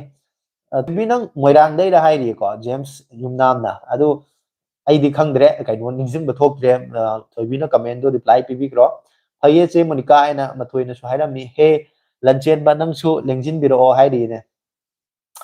ꯃꯣꯏꯔꯥꯡꯗꯩꯅꯤ ꯍꯥꯏꯌꯦ ꯊꯣꯏꯕꯤꯅꯀꯣ ꯑꯗꯨꯒ ꯀꯀꯥ ꯍꯣꯁꯀꯤ ꯄꯥꯎꯈꯨꯝ ꯌꯥꯝ ꯐꯖꯅ ꯄꯤꯕꯤꯕ ꯅꯨꯡꯉꯥꯏꯖꯩ ꯍꯥꯏꯔꯤꯌꯦ ꯑꯩ ꯏꯟꯁꯇꯥꯗ ꯅꯪ ꯎꯔꯦ ꯍꯥꯏꯔꯤꯌꯦ ꯊꯣꯏꯕꯤꯁꯦ ꯏꯟꯁꯇꯥꯗꯒ ꯁꯨꯝ ꯊꯤꯅ ꯈꯣꯠꯅ ꯇꯧꯔꯤꯕꯖꯥꯠꯅꯤ ꯑꯩꯈꯣꯏꯗꯤ ꯈꯪꯗ꯭ꯔꯦ ꯃꯗꯨꯃꯗꯤ ꯃꯅꯤꯄꯨꯔꯗ ꯈ꯭ꯋꯥꯏꯗꯒꯤ ꯏꯟꯀꯝ ꯂꯥꯛꯄ ꯂꯝ ꯀꯩ ꯍꯥꯏꯅꯣ ꯏꯟꯀꯝ ꯂꯥꯛꯄ ꯂꯝ ꯍꯥꯏꯔꯗꯤ ꯑꯩꯒꯤ ꯑꯣꯏꯅꯗꯤ ꯃꯣꯏꯔꯥꯡ ꯑꯣꯏꯕ ꯃꯥꯜꯂꯦ ꯍꯥꯏꯔꯤꯌꯦ ꯑꯗꯨꯃꯥꯏꯅꯗꯤ ꯍꯥꯏꯕꯗꯤ ꯌꯥꯔꯣꯏ ꯑꯗꯨꯕꯨ ꯍꯣꯏ ꯋꯦ ꯑꯣꯐ ꯑꯔꯅꯤꯡꯁꯦ ꯑꯩꯈꯣꯏꯒꯤ ꯔꯤꯁꯣꯔꯁꯁꯦ ꯑꯗꯨꯗꯤ ꯈꯔꯗꯤ ꯂꯩꯗꯤ ꯂꯩ ꯈ꯭ꯋꯥꯏꯗꯒꯤ ꯍꯦꯟꯕꯗꯤ ꯍꯥꯏꯕꯗꯤ ꯌꯥꯔꯣꯏ ꯍꯣꯏ ꯂꯣꯛꯇꯥꯛ ꯂꯩꯕꯒꯤ ꯂꯣꯛꯇꯥꯛꯇꯒꯤ ꯃꯌꯥꯝꯅ ꯈꯜꯂꯝꯒꯅꯦꯕꯀꯣ ꯃꯣꯏꯔꯥꯡ ꯍꯥꯏꯔꯁꯨ ꯃꯣꯏꯔꯥꯡ ꯍꯣꯜ ꯃꯣꯏꯔꯥꯡ ꯄꯨꯝꯕ ꯂꯣꯛꯇꯥꯛꯇ ꯀꯩꯅꯣ ꯇꯧꯕ ꯅꯠꯇꯦꯕ ꯗꯤꯄꯦꯟ ꯇꯧꯔꯒ ꯑꯗꯩꯗꯤ ꯃꯣꯏ ꯔꯤꯁꯣꯔꯁꯇꯣ ꯀꯩꯅꯣ ꯐꯪꯉꯒ ꯂꯩꯕ ꯅꯠꯇꯦꯕ ꯂꯣꯛꯇꯥꯛ ꯑꯀꯣꯏꯕꯗꯤ ꯃꯣꯏꯔꯥꯡ ꯅꯠꯇꯕ ꯁꯣꯝ ꯅꯥꯀꯟ ꯑꯀꯣꯏꯕꯗ ꯃꯌꯥꯡ ꯏꯝꯐꯥꯜ ꯑꯗꯨ ꯑꯗꯥ ꯂꯩꯔꯤ ꯃꯌꯥꯝꯁꯦ ꯕꯤꯁꯅꯨꯄꯨꯔ ꯅꯤꯡꯊꯧꯈꯣꯡ ꯂꯩꯔꯤ ꯃꯌꯥꯝꯁꯨ ꯂꯣꯏꯅꯃꯛ ꯑꯀꯣꯏꯕꯗ ꯃꯅꯥꯛꯇ ꯂꯩꯔꯤꯗꯅꯀꯣ ꯑꯗꯨ ꯈꯔꯗꯤ ꯑꯗꯨꯝ ꯂꯩꯗꯤ ꯂꯩ ꯈ꯭ꯋꯥꯏꯗꯒꯤ ꯍꯦꯜꯂꯤ ꯍꯥꯏꯕꯗꯨꯗꯤ ꯑꯩ ꯋꯥꯈꯜꯗ ꯑꯩꯅ ꯌꯥꯅꯤꯡꯗꯕ ꯅꯠꯇꯦ ꯃꯥꯟꯗꯕ ꯍꯥꯏꯇꯥꯔꯦ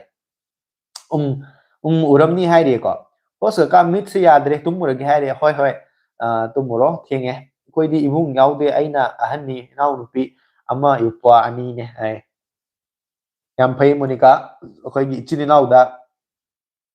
ꯅꯨꯄꯤꯅ ꯑꯍꯟ ꯑꯣꯏꯕꯁꯦ ꯑꯩꯁꯨ ꯌꯥꯝ ꯄꯥꯝꯃꯦ ꯑꯩꯈꯣꯏ ꯏꯆꯦ ꯑꯃꯇꯪꯒ ꯂꯩꯔꯝꯃꯗꯤ ꯀꯥꯏꯅ ꯈꯜꯂꯦ ꯑꯗꯨ ꯌꯥꯝ ꯐꯩ ꯃꯣꯅꯤꯀꯥꯅ ꯑꯍꯟꯅꯤꯅ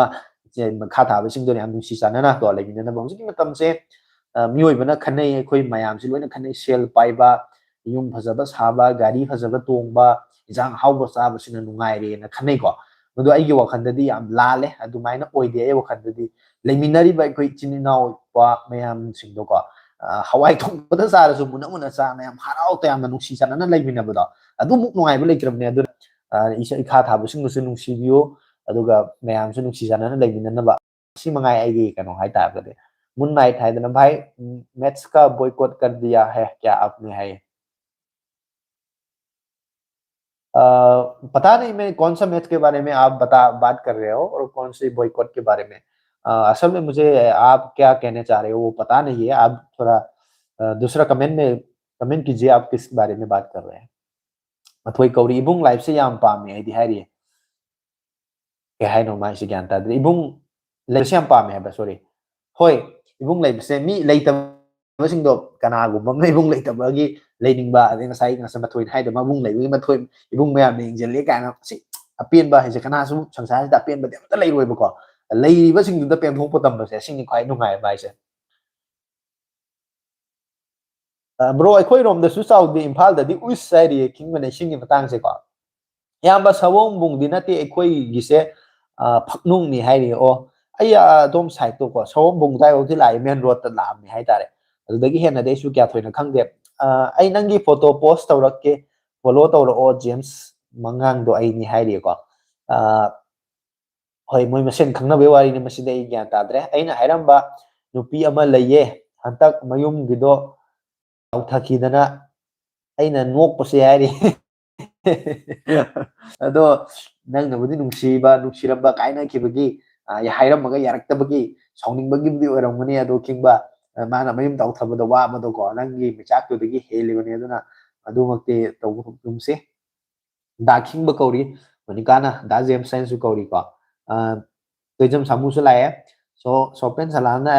ꯑꯩꯒꯤ ꯑꯣꯏꯅꯗꯤ ꯃꯤꯑꯣꯏꯕꯅ ꯃꯁꯥꯒꯤ ꯊꯥꯛꯇ ꯈꯟꯕꯗꯒꯤꯅꯤ ꯍꯥꯏꯅ ꯃꯁꯥꯒꯤ ꯈꯛꯇ ꯍꯥꯏꯗꯣꯏꯅꯤꯀꯣ ꯈꯟꯕꯗꯒꯤꯅꯤ ꯍꯥꯏꯅ ꯈꯟꯖꯩ ꯏꯁꯤꯡ ꯆꯥꯎꯔꯤꯁꯤ ꯍꯥꯏꯌꯦ ꯍꯣꯏ ꯑꯩꯈꯣꯏ ꯃꯤꯑꯣꯏꯕꯒꯤ ꯀꯩꯅꯣꯃꯛꯇꯅꯤ ꯑꯩꯈꯣꯏ ꯃꯤꯑꯣꯏꯕꯒꯤ ꯑꯩꯈꯣꯏ ꯃꯤꯑꯣꯏꯕꯅ ꯊꯣꯟꯕ ꯉꯛꯇꯅꯤ ꯍꯥꯏꯇꯥꯔꯦ ꯑꯃꯔꯣꯝꯗ ꯃꯍꯧꯁꯥꯒꯤ ꯑꯗꯨꯝ ꯈꯔꯕꯨꯗꯤ ꯂꯩꯀꯣ ꯃꯣꯅꯤꯀꯥ ꯀꯩꯗꯧꯔꯦꯅ ꯍꯪꯉꯤ ꯊꯥꯗꯣꯏꯁꯅꯥꯅ ꯅꯦꯠ ꯌꯥꯔꯕꯣ ꯍꯥꯏꯗꯤ ꯈꯤꯡꯕ ꯀꯧꯗꯦ ꯈꯥꯒꯦꯝꯕ ꯍꯥꯏꯌꯣ ꯍꯥꯏꯔꯤꯌꯦ ꯖꯦꯝꯁꯅ ꯈꯤꯡꯕ ꯀꯩꯅꯣ ꯅꯦꯅꯦ ꯊꯥꯗꯣꯏ ꯈꯟꯅꯁꯦ ꯌꯥꯝ ꯅꯨꯡꯉꯥꯏꯇꯦ ꯉꯁꯤꯗꯤ ꯍꯥꯏꯔꯤ ꯍꯣꯏ ꯍꯣꯏ ꯗꯗꯥ ꯈꯥꯒꯦꯝꯕ ꯀꯧꯔꯒꯦ ꯕ꯭ꯔꯣ ꯀꯔꯤ ꯃꯊꯦꯜ ꯆꯥꯔꯒꯦ ꯃꯊꯦꯜꯁꯤ ꯉꯁꯤ ꯈꯔ ꯌꯥꯝꯈ꯭ꯔꯦ ꯁꯥꯃꯨ ꯍꯋꯥꯏꯒꯤꯗ ꯈꯔ ꯌꯥꯝꯈ꯭ꯔꯦ ꯑꯗꯨꯒ ꯖꯣꯅꯤꯅ ꯕ꯭ꯔꯣ ꯈꯟꯕ ꯌꯥꯕ ꯈꯜꯂꯒ ꯍꯪꯂꯛꯏꯅꯦ ꯕ꯭ꯔꯣ ꯁꯤ ꯀꯔꯝ ꯀꯥꯟ ꯅꯨꯄꯤ ꯊꯤꯗꯣꯏꯅꯣ ꯍꯥꯏ ꯀꯩꯅꯣꯅ ꯖꯣꯅꯤꯅ ꯈꯟꯕ ꯌꯥꯕ ꯈꯜꯂꯒ ꯍꯪꯉꯛꯏ ꯑꯗꯨꯃꯥꯏꯅ ꯃꯁꯤꯒꯤ ꯄꯥꯎꯈꯨꯝꯁꯦ ꯑꯩꯁꯨ ꯈꯟꯕ ꯌꯥꯕ ꯈꯜꯂꯒ ꯈꯨꯝꯗꯗꯤ ꯌꯥꯔꯣꯏ ꯃꯁꯤ ꯍꯦꯛꯇ ꯇꯔꯥꯏ ꯈꯨꯝꯕ ꯌꯥꯔꯣꯏ ꯃꯁꯤꯒꯤ ꯄꯥꯎꯈꯨꯝꯁꯤ ꯈꯔ ꯂꯨꯏ ꯍꯥꯏꯇꯥꯔꯦꯀꯣ ꯈꯔ ꯂꯨꯔꯞ ꯇꯧꯏ ꯖꯣꯅꯤ ꯑꯗꯨꯅ ꯃꯁꯤ ꯈꯤꯇꯪ ꯈꯟꯅꯕ ꯑꯃ ꯆꯪꯉꯤ ꯈꯔ ꯈꯟꯅꯈꯤꯁꯤ ꯏꯆꯟꯅ ꯍꯥꯏꯔꯤꯑꯦ ꯖꯦꯝꯁꯅ ꯑꯗꯣ ꯈꯤꯡꯕꯅ ꯑꯩꯁꯦ ꯁꯦꯝꯗꯣꯛꯄꯤꯔꯛꯀꯅꯨ ꯍꯥꯏꯗꯤ ꯈꯤꯡꯕꯅꯀꯣ ꯈꯤꯡꯕ ꯃꯅꯥꯒ ꯀꯔꯤ ꯍꯥꯏꯅꯔꯨꯔꯦ ꯍꯥꯏꯅꯣ ꯃꯅꯥꯒ ꯀꯔꯤ ꯍꯥꯏꯅꯔꯨꯔꯦ ꯁꯥꯏꯗ ꯑꯩꯉꯣꯟꯗ ꯑꯃꯨꯛ ꯆꯅꯞꯅꯔꯤꯁꯦ ꯍꯥꯏꯔꯤꯅꯦ ꯀꯅꯥꯗ ꯀꯔꯤ ꯍꯥꯏꯅꯔꯨꯕꯩ ꯋꯥꯔꯤꯅꯣ ꯏꯌꯥꯝꯕ ꯃꯤ ꯑꯣꯏꯕ ꯑꯩꯈꯣꯏꯁꯤ ꯅꯣꯡꯃꯗꯤ ꯂꯣꯏꯅ ꯆꯠꯈꯤꯅꯤ ꯑꯗꯨꯅ ꯍꯤꯡꯂꯤꯉꯩꯗ ꯅꯨꯡꯁꯤ ꯆꯥꯟꯅꯅ ꯂꯩꯕ ꯅꯣꯡꯃꯗꯤ ꯂꯣꯏꯅ ꯆꯠꯈꯤꯅꯤ ꯏꯌꯥꯝꯕ ꯍꯥꯏꯌꯦ ꯃꯥꯅꯦ ꯕꯔꯨꯟ ꯃꯁꯤꯗꯤ ꯁꯪꯁꯥꯔꯒꯤ ꯀꯩꯅꯣꯅꯤ ꯌꯨꯅꯤꯚꯔꯁꯦꯜ ꯇ꯭ꯔꯨꯠꯅꯤ ꯍꯥꯏꯇꯥꯔꯦ ꯑꯩꯈꯣꯏ ꯃꯤꯑꯣꯏꯕꯅ ꯈ꯭ꯋꯥꯏꯗꯒꯤ ꯀꯥꯎꯕꯁꯦ ꯀꯔꯤꯅꯣ ꯍꯥꯏꯕꯗ ꯑꯩꯈꯣꯏꯁꯦ ꯁꯤꯒꯅꯤ ꯍꯥꯏꯗꯤ ꯅꯣꯡꯃꯗꯤ ꯑꯩꯈꯣꯏꯁꯦ ꯁꯤꯗꯧꯔꯕꯅꯤ ꯍꯥꯏꯁꯦ ꯁꯤꯗꯤ ꯃꯌꯥꯝꯁꯦ ꯂꯣꯏ ꯀꯥꯎꯋꯦ ꯀꯅꯥꯁꯨ ꯅꯤꯡꯁꯤꯡꯗꯕꯅꯤꯀꯣ ꯑꯇꯩꯗꯤ ꯀꯥꯎꯕꯗꯨꯗꯤ ꯑꯔꯥꯏꯕꯅꯦ ꯃꯁꯤ ꯈ꯭ꯋꯥꯏꯗꯒꯤ ꯆꯥꯎꯕ ꯑꯀꯥꯎꯕꯁꯦ ꯃꯗꯨꯅꯤ ꯑꯗꯨꯅ ꯃꯈꯣꯏ ꯃꯌꯥꯝꯁꯦ ꯅꯨꯡꯁꯤ ꯆꯥꯟꯅꯅ ꯍꯤꯡꯃꯤꯟꯅꯕ ꯁꯤ ꯃꯉꯥꯏꯔꯦ ꯁꯣꯝꯕꯨꯡꯗ ꯌꯥꯝꯅ ꯅꯛꯅꯔꯦ ꯏꯌꯥꯝꯕ ꯍꯥꯏꯔꯦ ꯕꯔꯨꯟꯅ ꯑꯣꯀꯦ ꯈꯤꯡꯕ ꯆꯥꯛꯍꯟꯒꯦ ꯍꯧꯔꯒꯦ ꯍꯥꯏꯔꯤꯅꯦ ꯀꯔꯤꯅꯣ ꯍꯧꯗꯣꯏꯁꯦ ꯌꯦꯡꯉꯁꯤ ꯉꯁꯤꯁꯦ ꯕ꯭ꯔꯣ XX ꯅ ꯃꯦꯁꯦꯖ ꯊꯥꯔꯛꯑꯦ ꯍꯟꯗ꯭ꯔꯦ ꯀꯩ ꯍꯥꯏꯗꯣꯏꯅꯣ ꯑꯩꯕꯨ ꯑꯣꯠꯄꯤꯔꯦ ꯍꯥꯏꯗꯤ Xꯅ ꯃꯦꯁꯦꯖ ꯍꯟꯖꯜꯂꯣ ꯑꯁ ꯅꯨꯡꯉꯥꯏꯔꯤꯕ꯭ꯔꯣ ꯀꯥꯏꯅ ꯍꯪꯖꯜꯂꯣ ꯑꯗꯨꯗꯅꯦ ꯅꯪꯅ ꯆꯥꯛꯑ ꯂꯩꯒꯗꯧ ꯅꯠꯇꯦ ꯃꯥꯅ ꯆꯥꯛꯍꯟꯒꯗꯕꯅꯤ ꯅꯪꯗꯤ ꯁꯣꯏꯔꯦ ꯅꯪ ꯑꯁꯣꯏꯕ ꯑꯃ ꯌꯥꯎꯔꯤ ꯈꯤꯡꯕ ꯅꯪ ꯍꯦꯛ ꯇꯧꯊꯣꯔꯛꯄ ꯁꯤꯃꯀꯣ ꯑꯁꯣꯏꯕ ꯉꯥꯛꯇ ꯈꯔ ꯇꯥꯅꯧ ꯈꯪꯕ ꯑꯩꯈꯣꯏꯗꯀꯣ ꯍꯨꯔꯥ ꯇꯥꯗ ꯃꯥꯃ ꯀꯔꯤ ꯂꯩꯒꯦꯅ ꯈꯔ ꯍꯪꯉꯨ ꯅꯪ ꯌꯥꯗ꯭ꯔꯦ ꯅꯪ ꯇꯧꯔꯤꯗꯣ ꯃꯤꯑꯣꯏꯕ ꯑꯩꯈꯣꯏꯁꯦ ꯈꯜꯂꯨꯔꯒꯗꯤ ꯌꯥꯝꯅ ꯅꯨꯡꯁꯤꯌꯦ ꯍꯌꯦꯡ ꯀꯔꯤ ꯑꯣꯏꯅꯤ ꯈꯪꯗꯦ ꯌꯥꯝ ꯃꯥꯅꯦ ꯍꯌꯦꯡ ꯀꯔꯤ ꯑꯣꯏꯅꯤꯁꯦ ꯀꯅꯥꯁꯨ ꯈꯪꯗꯦ ꯉꯁꯤ ꯑꯩꯅ ꯅꯨꯡꯉꯥꯏꯅ ꯇꯨꯝꯃꯒ ꯍꯌꯦꯡꯗꯤ ꯀꯣꯏꯕ ꯆꯠꯀꯦꯅ ꯇꯨꯝꯃꯤꯁꯦ ꯍꯧꯒꯠꯂꯛꯇꯕꯁꯨ ꯈꯪꯄꯣꯟꯇꯦꯀꯣ ꯑꯗꯨꯅ ꯄꯨꯟꯁꯤ ꯍꯥꯏꯁꯦꯀꯣ ꯍꯤꯡꯉꯤꯉꯩꯗ ꯅꯨꯡꯁꯤ ꯆꯥꯟꯅꯅ ꯂꯩꯕ ꯕ꯭ꯔꯣ ꯆꯍꯤ ꯀꯌꯥ ꯁꯨꯔꯒꯦ ꯍꯥꯏ ꯃꯁꯤꯒꯤ ꯄꯥꯎꯈꯨꯝꯁꯦ ꯁꯥꯃꯨ ꯑꯩꯁꯦ ꯈꯨꯃꯟꯗꯅ ꯇꯜꯂꯦ ꯃꯌꯥꯝꯁꯦ ꯊꯑꯣꯏꯒꯤ ꯍꯟꯖꯟ ꯍꯟꯖꯟ ꯍꯪꯉꯕ꯭ꯔꯥꯁꯨ ꯈꯪꯗ꯭ꯔꯦ ꯑꯗꯣ ꯈꯔꯗꯤ ꯀꯔꯤ ꯑꯉꯥꯡ ꯑꯣꯏꯔꯤ ꯑꯅꯤ ꯑꯅꯤ ꯊꯤꯕꯗ ꯀꯨꯟꯇꯔꯦꯠꯇꯒꯤꯀꯣ ꯑꯩꯁꯦ ꯆꯍꯤ ꯀꯨꯟꯇꯔꯦꯠ ꯐꯥꯎꯗꯤ ꯒ꯭ꯌꯥꯟ ꯇꯥꯍꯧꯋꯦꯕꯀꯣ ꯑꯗꯣ ꯀꯨꯟꯇꯔꯦꯠꯇꯒꯤ ꯂꯦꯞꯈ꯭ꯔꯦ ꯀꯨꯟꯇꯔꯦꯠꯇ ꯂꯦꯞꯄꯒ ꯂꯩꯔꯛꯏꯁꯦ ꯆꯍꯤ ꯐꯅꯌꯥꯝ ꯌꯥꯝꯁꯜꯂꯛꯑꯦ ꯑꯩꯅ ꯂꯩꯔꯛꯏꯁꯦ ꯑꯗꯨꯃꯥꯏꯅ ꯈꯨꯝꯃꯒꯦ ꯂꯦꯕꯤꯁ ꯅꯥꯎꯔꯦꯝꯁꯨ ꯂꯥꯛꯑꯦ ꯊꯥꯗꯣꯏ ꯁꯅꯥꯅ ꯈꯤꯡꯕ ꯆꯥꯛꯆꯧ ꯅꯦꯅꯦ ꯇꯧꯊꯔꯛꯑꯒꯦ ꯍꯥꯏꯔꯤ ꯃꯥꯅꯦ ꯀꯔꯤꯅꯣ ꯇꯧꯊꯔꯛꯏꯁꯦ ꯑꯩꯈꯣꯏ ꯃꯌꯥꯝ ꯌꯦꯡꯉꯁꯤꯀꯣ ꯑꯗꯨ ꯑꯣꯏꯅ ꯇꯧꯊꯔꯛꯇꯣꯏꯁꯦ ꯑꯩꯈꯣꯏ ꯃꯌꯥꯝ ꯌꯦꯡꯃꯤꯟꯅꯔꯁꯤ ꯉꯥꯏꯍꯥꯛ ꯀꯃꯦꯟ ꯂꯥꯛꯄ ꯌꯦꯡꯉꯁꯤ ꯀꯔꯤꯅꯣ ꯇꯧꯊꯔꯛꯀꯗꯣꯏꯁꯦ ꯈꯤꯡꯕ ꯑꯩ ꯅꯨꯄꯤ ꯀꯣꯏꯒ꯭ꯔꯔꯣꯏꯅ ꯂꯩꯔꯤꯅꯦ ꯑꯩ ꯀꯩꯝ ꯀꯟꯗꯦ ꯑꯗꯨ ꯋꯥꯏꯐ ꯑꯃ ꯂꯥꯛꯍꯜꯂꯦ ꯀꯥꯏ ꯃꯥꯅꯦ ꯀꯩꯅꯣꯅꯤ ꯁꯤꯗꯤ ꯈꯤꯡꯕ ꯁꯨꯡꯌꯥ ꯌꯥꯔꯣꯏ ꯂꯥꯏ ꯐꯥꯎꯗꯀꯣ ꯅꯥꯊꯩꯔ ꯆꯦꯟꯕ ꯉꯝꯕ ꯅꯠꯇꯦ ꯃꯍꯥꯗꯦꯕ ꯐꯥꯎꯗ ꯃꯁꯤ ꯅꯥꯊꯩꯔ ꯆꯦꯟ ꯉꯝꯈꯤꯗꯦꯅ ꯍꯤꯟꯗꯨ ꯙꯔꯃꯒꯤ ꯋꯥꯔꯤ ꯃꯌꯥꯝꯗ ꯂꯩꯅꯩ ꯕ꯭ꯔꯣ ꯑꯩ 38 ꯁꯨꯔꯦ ꯍꯥꯏ ꯁꯥꯃꯨ ꯑꯩꯅꯁꯨ ꯑꯗꯨꯗꯩꯕꯨ ꯈꯤꯇꯪ ꯍꯦꯜꯂꯞ ꯂꯩꯔꯤꯕꯅꯤꯅꯦ ꯑꯩꯁꯦ ꯑꯗꯨꯅꯅꯤ ꯇꯧꯔꯤꯁꯦ ꯑꯩꯅ ꯍꯥꯏꯗꯣꯛꯄꯁꯦ ꯏꯀꯥꯏꯕ ꯍꯥꯏꯇꯥꯔꯦ ꯑꯉꯥꯡꯕꯨꯗꯤ ꯑꯣꯏꯔꯤꯕ ꯉꯁꯤ ꯂꯥꯏꯚ ꯂꯣꯏꯕ ꯌꯥꯔꯣꯏꯀꯣ ꯍꯥꯏꯔꯤ ꯊꯥꯗꯣꯏꯁꯅꯥꯅ ꯂꯣꯏꯔꯣꯏ ꯀꯩꯅꯣ ꯕꯦꯇ꯭ꯔꯤꯁꯦ ꯁ꯭ꯋꯤꯆ ꯑꯣꯐ ꯇꯥꯈ꯭ꯔꯕ ꯐꯣꯟꯁꯦꯀꯣ ꯃꯇꯣꯝꯇ ꯅꯦꯠꯀꯁꯦ ꯕꯠ ꯂꯧ ꯇꯠꯈ꯭ꯔꯕ ꯑꯗꯨꯗꯤ ꯈꯪꯗ꯭ꯔꯦ ꯂꯥꯏꯚꯁꯦ ꯂꯣꯏꯔꯣꯏ ꯉꯁꯤꯗꯤ ꯑꯕꯨꯡꯉꯣ ꯃꯉꯥꯡꯅ ꯕ꯭ꯔꯣ ꯋꯥꯟ ꯄ꯭ꯂꯁ ꯅꯣꯠ 3 ꯁꯦ ꯒꯦꯝꯒꯤ ꯑꯣꯏꯅ ꯁꯨꯝ ꯁꯥꯟꯅꯕ ꯌꯥꯒꯗ꯭ꯔꯥ ꯍꯣꯏ ꯋꯥꯟ ꯄ꯭ꯂꯁ ꯅꯣꯠ 3 ꯒꯦꯝ ꯁꯥꯟꯅꯕ ꯑꯗꯨꯝ ꯅꯨꯡꯉꯥꯏ ꯌꯥꯅꯤ ꯃꯤडियम ꯁꯦꯠꯇꯤꯡꯗ ꯑꯗꯨꯝ ꯁꯥꯟꯅꯕ ꯌꯥꯅꯤ ꯑꯗꯣ ꯋꯥꯟ ꯄ꯭ꯂꯁ ꯅꯣꯠ 3ꯗꯤ ꯑꯃꯨꯛ ꯈꯔ ꯀꯨꯏꯔꯦꯀꯣ ꯈꯔ ꯀꯨꯏꯔꯦ ꯑꯗꯨꯒꯤ ꯐꯣꯟꯗꯣ ꯑꯍꯟꯕ ꯂꯩꯗ ꯌꯦꯡꯕ ꯑꯣꯏꯇꯥꯔꯗꯤ ꯃꯗꯨ ꯂꯩꯔꯨꯔꯅꯨ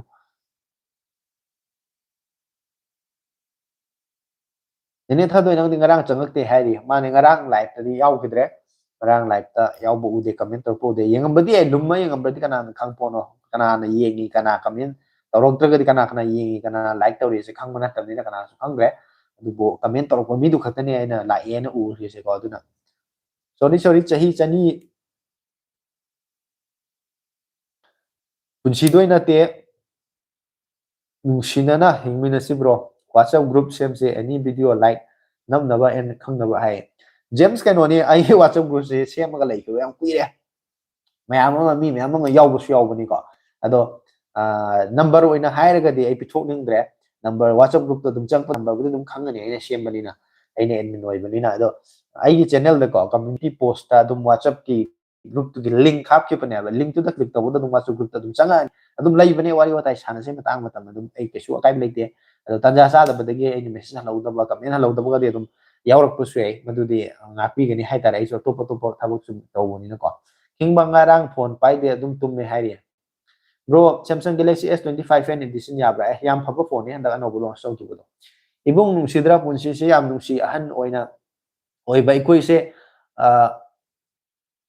ꯃꯤꯋꯥꯗꯤ ꯌꯥꯝ ꯇꯥꯏ ꯀꯞꯄꯁꯨ ꯌꯥꯝ ꯅꯪꯉꯤ ꯑꯍꯟ ꯑꯣꯏꯕꯁꯤꯡꯁꯦ ꯃꯅꯤꯡꯁꯨ ꯊꯨꯡꯖꯗꯦ ꯀꯞꯄꯁꯨ ꯅꯪꯉꯤ ꯏꯈꯥ ꯇꯥꯕ ꯏꯄ꯭ꯋꯥ ꯏꯅꯥꯎꯄꯤꯁꯤꯡ ꯌꯥꯝ ꯈꯟꯒꯜꯂꯤ ꯍꯥꯏ ꯃꯥꯅꯦ ꯑꯍꯟ ꯑꯗꯨꯗꯤ ꯑꯍꯟ ꯑꯃ ꯑꯣꯏꯕꯒꯤ ꯀꯩꯅꯣꯅꯤ ꯊꯧꯗꯥꯡꯅꯤ ꯃꯗꯨꯗꯤ ꯋꯥꯔꯧꯔꯨꯅꯨ ꯍꯥꯏꯇꯥꯔꯦ ꯅꯪꯅ ꯃꯗꯨ ꯇꯧꯕ ꯉꯝꯃꯤꯕꯗꯣ ꯅꯪ ꯈ꯭ꯋꯥꯏꯗꯒꯤ ꯆꯥꯎꯕ ꯅꯪꯁꯦ ꯙꯔꯃ ꯆꯦꯟꯕ ꯍꯥꯏꯇꯥꯔꯦ ꯑꯗꯨꯒꯨꯝꯕ ꯃꯤ ꯑꯃꯅꯤ ꯍꯥꯏꯇꯥꯔꯦ ꯑꯩ ꯋꯥꯔꯁꯨ ꯑꯩꯒꯤ ꯏꯈꯥ ꯊꯥꯕꯁꯤꯡꯒꯤꯗꯃꯛꯇ ꯈꯟꯕ ꯉꯝꯃꯤꯗꯣ ꯑꯩ ꯋꯥꯔꯁꯨ ꯑꯩꯒꯤ ꯏꯅꯥꯎꯁꯤꯡ ꯏꯈꯥ ꯊꯥꯕꯁꯤꯡ ꯐꯅꯕꯒꯤꯗꯃꯛꯇ ꯈꯜꯂꯤꯗꯣ ꯃꯗꯨꯗꯒꯤ ꯍꯦꯟꯅ ꯐꯕ ꯑꯆꯧꯕ ꯙꯔꯃ ꯑꯃ ꯂꯩꯇ꯭ꯔꯕꯅꯤ ꯍꯥꯏꯇꯥꯔꯦ ꯑꯗꯣ ꯆꯨꯝꯃꯦ ꯑꯍꯟꯁꯤꯀꯣ ꯃꯆꯤꯟ ꯃꯅꯥꯎ ꯑꯍꯟꯁꯦ ꯃꯃꯥꯅ ꯇꯧꯔꯁꯨ ꯃꯈꯥ ꯇꯥꯕ ꯃꯅꯥꯎꯁꯤꯡꯒ ꯃꯥꯟꯅꯩ ꯀꯩꯒꯤꯅꯣ ꯀꯥꯏꯅꯀꯣ ꯆꯨꯝꯕꯁꯨ ꯑꯗꯨꯝ ꯃꯣꯏꯗ ꯐꯨꯕꯤꯕ ꯆꯩꯕꯤꯕ ꯑꯗꯨꯐꯥꯎ ꯑꯗꯨꯝ ꯇꯧꯕꯅꯤꯀꯣ ꯑꯗꯣ ꯃꯗꯨꯗꯤ ꯍꯣꯏ ꯑꯗꯨꯝ ꯊꯣꯛꯑ ꯂꯩꯔꯒꯗꯕ ꯊꯧꯗꯣꯛꯅꯤ ꯁꯪꯁꯥꯔꯁꯤꯗ ꯂꯩꯔꯤꯈꯩ ꯃꯗꯨꯗ ꯑꯩꯈꯣꯏꯅ ꯅꯥꯊꯩꯔ ꯆꯦꯜꯂꯨꯕ ꯌꯥꯔꯣꯏ ꯑꯗꯨꯒ ꯑꯍꯟ ꯑꯣꯏꯕ ꯍꯥꯏꯕꯁꯦ ꯑꯍꯟ ꯑꯃꯒꯤ ꯃꯒꯨꯟ ꯆꯦꯜꯂꯒꯗꯤꯀꯣ ꯃꯈꯥ ꯇꯥꯕ ꯃꯆꯤꯟ ꯃꯅꯥꯎ ꯃꯌꯥꯝꯅ ꯂꯣꯏ ꯅꯨꯡꯁꯤꯗꯣꯏꯅꯤ ꯑꯩ ꯏꯌꯥꯝꯕꯗꯨ ꯐꯕꯅꯤ ꯏꯆꯦꯗꯨ ꯐꯕꯅꯤ ꯃꯥꯅ ꯑꯩꯈꯣꯏꯗ ꯉꯥꯡꯕꯤꯔꯛꯄꯒꯤ ꯆꯩꯕꯤꯔꯛꯄꯒꯤ ꯃꯥꯅ ꯁꯤꯒꯨꯝꯕ ꯃꯑꯣꯡꯁꯤ ꯇꯧꯔꯛꯄꯒꯤ ꯉꯁꯤ ꯁꯤ ꯇꯧꯔꯤꯅꯤ ꯍꯥꯏꯅ ꯑꯐꯕ ꯀꯩ ꯍꯥꯏꯅꯤ ꯀꯩꯅꯣ ꯑꯃ ꯊꯝꯃꯝꯃꯨ ꯏꯃꯦꯖ ꯑꯃ ꯁꯦꯝꯃꯝꯕ ꯑꯗꯨꯅꯤꯀꯣ ꯃꯊꯧ ꯇꯥꯔꯤꯁꯦ ꯑꯩꯈꯣꯏ ꯏꯈꯥ ꯊꯥꯕꯗꯨꯗꯤ ꯃꯥꯅ ꯁꯣꯏꯕꯗꯤ ꯑꯩ ꯑꯉꯥꯡꯅꯤ ꯃꯥꯅ ꯁꯣꯏꯔꯗꯤ ꯑꯩꯈꯣꯏꯅ ꯉꯥꯛꯄꯤꯕ ꯌꯥꯏ ꯑꯗꯨꯕꯨ ꯅꯪꯅ ꯁꯣꯏꯖꯜꯂꯨꯔꯒꯗꯤ ꯅꯪꯒꯤ ꯑꯁꯣꯏꯕꯗꯣ ꯃꯣꯏꯅ ꯑꯃꯨꯛ ꯃꯇꯧ ꯇꯝꯈꯤꯗꯣꯏꯅꯦꯕ ꯑꯗꯨꯅ ꯅꯪꯗꯤ ꯁꯣꯏꯖꯟꯕ ꯌꯥꯗꯦ ꯔꯦꯁꯄꯣꯟꯁꯤꯕꯤꯂꯤꯇꯤ ꯌꯥꯝ ꯂꯩꯕ ꯀꯩꯅꯣꯅꯤ ꯃꯆꯤꯟ ꯃꯅꯥꯎ ꯑꯍꯟ ꯍꯥꯏꯕꯁꯦꯀꯣ ꯅꯨꯄꯤ ꯑꯣꯏꯔꯁꯨ ꯅꯨꯄꯥ ꯑꯣꯏꯔꯁꯨ ꯑꯗꯨꯅ ꯔꯦꯁꯄꯣꯟꯁꯤꯕꯤꯂꯤꯇꯤꯗꯣ ꯑꯩꯈꯣꯏꯅ ꯄꯥꯝꯗ꯭ꯔꯒꯁꯨ ꯏꯁꯣꯔꯅ ꯄꯤꯔꯝꯃꯕꯅꯤꯅ ꯅꯪꯉꯣꯟꯗ ꯔꯦꯁꯄꯣꯟꯁꯤꯕꯤꯂꯤꯇꯤ ꯄꯤꯔꯝꯃꯕꯅꯤꯅꯀꯣ ꯃꯗꯨꯒꯤ ꯔꯦꯁꯄꯣꯟꯁꯤꯕꯤꯂꯤꯇꯤꯗꯣ ꯅꯪꯒꯤ ꯉꯝꯖꯕꯤ ꯂꯦꯚꯦꯜꯗ ꯕꯦꯁ ꯂꯦꯚꯦꯜꯗ ꯃꯗꯨꯗꯤ ꯑꯩꯈꯣꯏꯅ ꯐꯨꯜꯐꯤꯜ ꯇꯧꯅꯕ ꯍꯥꯏꯇꯥꯔꯦꯅꯦꯀꯣ ꯑꯩꯈꯣꯏ ꯑꯗꯨꯝ खरा तौबो दरकार ताई अदु कमेंट से मखा दसु खरा लेग्रे कमेंट से जरा जरा खरा पारकते अदु गमु वारी से नुगाइनबा ब्रो चाक लेल अमा को yu yaudabhi hai ya yu di asu pamde ai ku G7 Pro si nungai gadra bro hai game tai nungai ni error na hai harame king bana ning badi as atu tomta nang na thing de adu ima ipa na di lu na tawi hari tomba se ning batung di hari ko bro wari nungai ba kala diro hari ko bro gi life ta thing ba dira ke error ngai ko comment se ta pa gi king ba nang soidana sirani nene thadoi ai chaning abo nang hari na mayambu like amta namsin biramo please haina samuna su hairi error chak chabai do aisu yawge hairi ko yaye chak zamina se ai hojik yumda leite tana ko ado aina yumda la kan dai live tharakan dai hairke ba mayam da ai yumda leire yumda la e dana ado mayam se pau phongna raga chak le nam dum hau hau da ba kai haini alu nga la ga iron bata sara su ko mayam wa nok tana harau te am samina bado ado nungai bani ai su am pami do chak sana yam pam mi ne bai jo do yai ke su gai de tause matang sa ba da ko tause ke hingi si do pun sini ke no ai sini su tam ngom ba kana su khang pot horen sini kana su khang pot de lai ni de khoi myam no sina na harau harau samin thamina da nungai lai bu do adu mangai nungai ba se bro se ke lam de no hai ai de sai ton de gi ne bro nganu ani di pang gi hai de luri bam na king ba nganu se sa drim ne ba ide nganu su sa de ba ise aduna nganu dum di yara ro ai yaw ka de mayam sar ga ni yeng ba bu di ai bro full support hai di ko thaga chari samu ado sana na king ba nang thamoi do yam kai ra di yon thoko akai ba ama ha kai da ma ha pi ai hoi kai ra di lo tho kai ra di na ni yu ni aduna kai da mam sin thoko na phai like namina semi kun mga di like only tra marina amana mateng pang na se paisa changba na tabani na bro we support hai mane James paisa changba su na te like namsan bari screen na ni tak tak theng ba dum like ama dum hengala dam ni ko ado maya tai su namsan biro ka su kai de ado ibung se hojik kari onai bege cham chana su hangma ni ko na chan hai monica ai se keno ne kari hai ni punsi hai se hingba paisa changi sel changi aduna hingna bahona bada sel tana wana bada ko hingna bagi da makta nan pham du da hai tare ni ko ai je thabak ma khak private ki macham khak tawi ai je hojik se yum da laite manipur da laite ko mapan da lai aduna hojik se yam wana bak to wai sta wo private to wai se minai ko mane ni minai oi di ai ta pok to je ri era na ya ye do to se bro na oina nga oina sa se ya ye nga so ai nga toi bi no phena pa me do tawar se ai bro king ba thamoi kai re nang su hai rak kapmina sila o hai ri thamoi kai ra kak ko dam na te ne thamoi do kai di kai ri do samjan na ba hona ga da mani ne no soi bam yaw ri ne kai do mahut sin na ba han bam si dok na bo na ya roi noi ko khara tano bro punsi se ko makok tagi hong ne sadu di king ba du ya mane na na maning halani makok tagi ga na te di maning dai hong ma jaga dai ni ho ka do se yam ngausanari hairi ko king manang sahi kya surge nang yam ngausanari kai jibo sahi ga kano ai lakba ngai ba haudong lam boiba mayam se amta laktini hairi mani mangre karai chan khang de binocular thala yeng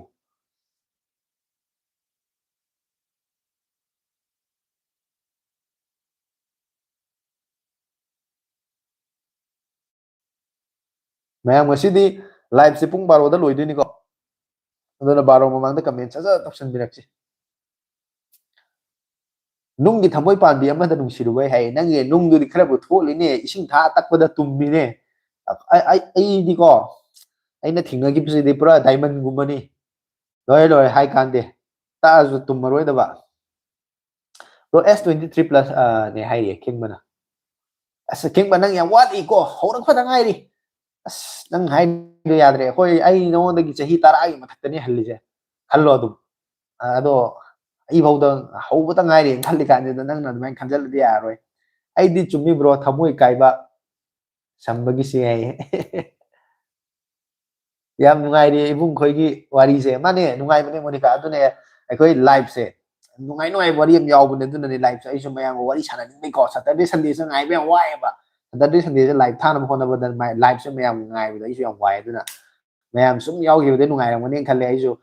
mayam wari sanam jam nungai aduna nutigi thaba ngamdramina ko hapta amda mo ani thabani masi engondadi mamani yam gre ai tare pung khara khai makatan pung mutang olaso mi si yaudore hairi kana no taw sidori dubo kanbi si hat pa haiba sidagi di kanbi ba haiba sina dharma chawai ekhoi gi kanga hai tare ko wari khalai mayam comment ngatang lepi go si wari chi lor kan da comment tok solo na tra di comment matang chat khadi ai wari du loi matam da comment je pa ba nang roi ba mayam yam na jan lai grani hai tare bagi angang moi ngai da mayam su like tam ba theng na rong ni ras hang sai ko pe kanga je hindi da ras hang sai ba ko ras hang sama khaki wari lai ba ekhoi gi sadan ba makhak na u makhak ki maton da ko mana kai hai ni tum ukhong makhak ta tum mi ngai da nupa kan ukhong ba tum mi ngai da atopa sadan ba makhak na la ga u mathak tu tu ngai ba kanga lo ras hang sto tin na ka pa ba tin na ka pa da gi sai gi kanga do na leimai da leire tarak pa du da sai gi tumam ba nupa do na thengnar bu di mana tin na pan bu tin do satok pe da mana kan mi ro yok pi ba da gi adai mabani lo tan na ma si aina ka pa no ni kanga ne ai gi gi dam natti aina thangna ba ne aina phang ba ne ai gi gi dam ne tong de ning thau na wa el bi cha tau kan da hat pa hai ba si da gi di kan mi bai business he na chawi dharma se aduna ma kan mi ba nupa aduna oi gi dam ne ma na aduna koi si gi da ba yaw di kan mi gi dam ni ko ngam ga ni ngam da di ngam dre da nungsibasu mana nungsidabasu mana sidane aigi thamosi loina pen tawrisi hairi mani nungsiba haibasi ko yam sathibani aisu yam khangde adu nungsiba haibasi nungbu nungsiradi ko mana tokthorok thaba khudi mak loi nungsi moi thongan bo nungsi moi huinau bo nungsi do khumra aduga nungsidaba mina torok pasidane mana phana nungsina nongna chaning bai sang pura pijara chinang sukcha chaning oi nungsidaba haibasi ya pote nina ठीक है अरे दो नंगी मितदी सना ने माउने फजब लेती है दुनिया अदुगा मैमना फजरे है दो नंगना नुसिद्रदि को मा मुथि बिसे लेरोय दुनिया अदुना नुसि बे मतांग सिदि एरर याम लुगरे लव इज ब्लाइंड नाइनर मी अदुगो है kai hainin sibada amasu land ko everything is fair in love and war ai jaduna sibada loi yai em kai de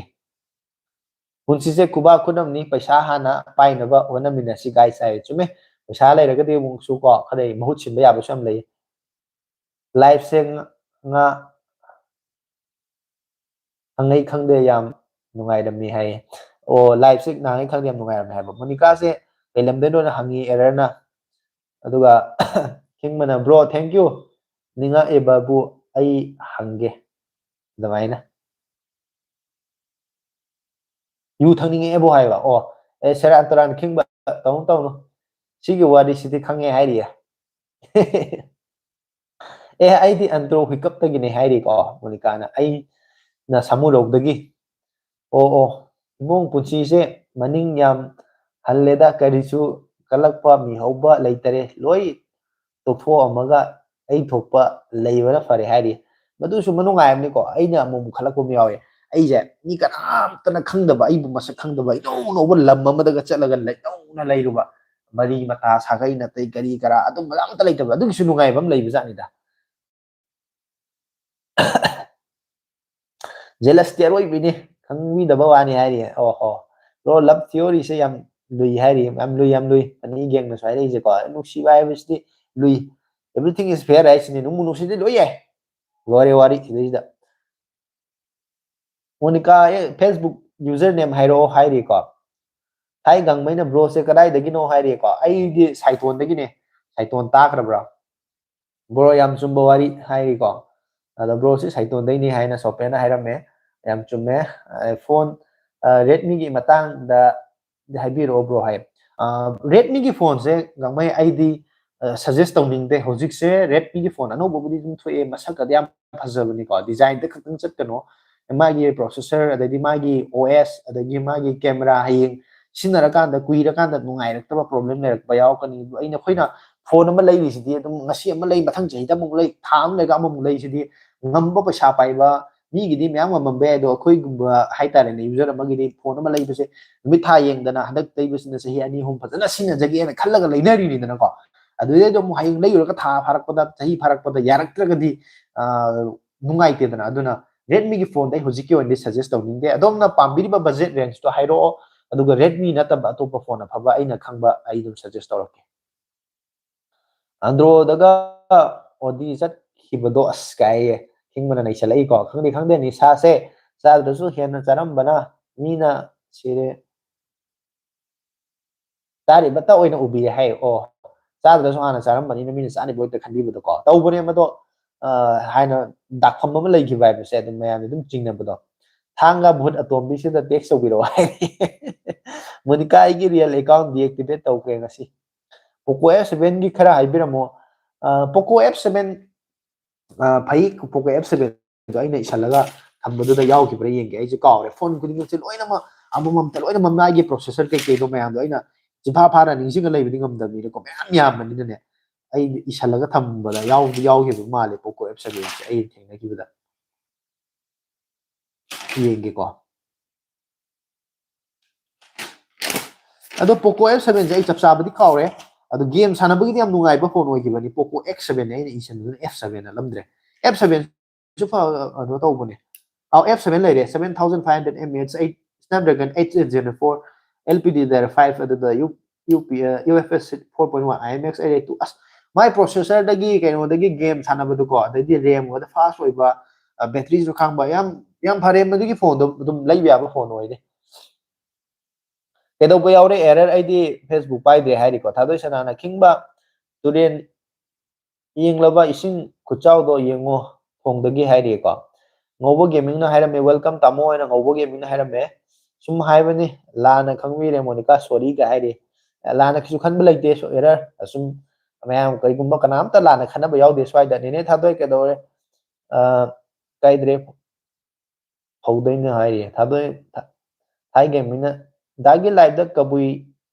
ai nataba yaw boro hojik haire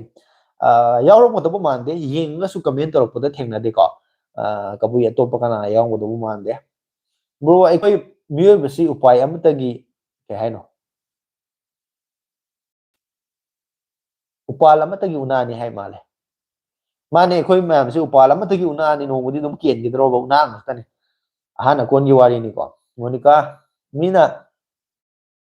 hek to khre lan lawdi da hay ko kingba kiradi noisu ai khoi su punna wamin nani hayre khara chamam na ba thadoi si kana oidoino thadoi si kana oidoino haina hangi kana ko ai kabui ni hai male gang mai na mai gi kano si maming sida ko ai mai gi gang mai title sida dum khangre kabui orong ne na dubo atopa di yaw ba man de comment tor ko kana su thingna de ko nauba ai di thadoi ni hai re ko aduna kano si isana pambiri ba ngasai hang ki bodo Redmi phone gi di leibirano ai afabo di lei ado haujikan launch to reiba Redmi 15 gumba ga se kya afabo yaude bago ma'am net price to ba marketing to boda ata adu dunya tane na hai do thara ba yam man ba do tasing na hai ta ga ni madu ke na afabo phone oide bro thamoi kai bisdi khara ado ba blue oido ba thoba leiba pau pe hano pau phau da ba na ba wa hei khara mahak tu da error se kam je gyan ta je sajala pa ba kha thoina kan adoi nang kai ai khangbrai na hangni na obuna su ko monica na ado ibung hojik se Samsung J7 gi battery se original phangkidra hai Samsung J7 gi original battery se ai wakhanda khara phangba warani ado online da ko Amazon gumba da dum part spare parts se phangba yaw bane ba Amazon gumba da yengo Flipkart da di pak phangde aduga koi gi keno leibane website ma keno do koi gi India Mart ai nam leibado India Mart su yengo adu da su phangba yaw bane adu natraga na ko last option je koi gi Samsung gi service center leiba sing do moi da chala kam da service center sing disga masi gi part se battery se do pi oina original je moi de gi natra de hoji khara khang phangba warani hoji se nauba khangde na hairi battery do phone workshop ta hairi ko so pe na karamba phone na fage haibiro 20k manungda gangmai hojik se ko lupa lising kun ni manung da ne afaba phone se yam leigre habidi OnePlus Nord CE5 se ko lupa lising kulum doi da wa da launch to bune ko ado handa ki chali ba September ki tang kulum doi de hoduri ba Amazon di the Great Indian Festival Flipkart की the big million day sale से lupa lising kun की manung da phangane ba asigi phone je lupa lising kun da phang da de madu kwai gi best phone ni hai be adu na ta ba to ba phone khela chu leiri adu matang da ina video ma shemi ko adu video da handang nong ni da so in thagala ni adu da su yaura ni adu su ying biro adu da su khangane bro good night hai re tam samuna hoi good night oirase thona leiba wahi khara haibiro haibani mahak tu da pau how danaba ekhoi mioi ba se khoi na chali se lambi ne ba ai su nang su ekhoi myam se lep ta na chat tu ne ekhoi je ado aina lambi de chat pada aina ngasi lambi sida samna ha kan aina sida pen ama thingnare ba as si pen di phai he mango da na phaba pen je leira maro sangsar sida aina khalli ne ba ise ko ado aina sigi pen je la khalaga amu chala ka mango de na phaba thingna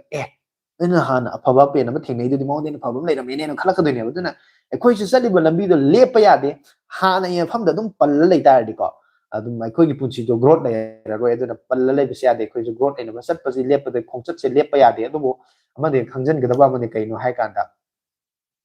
past na present effect to ko past how give past na dum ningsing le ta de hojik present je pajana hing badai koi why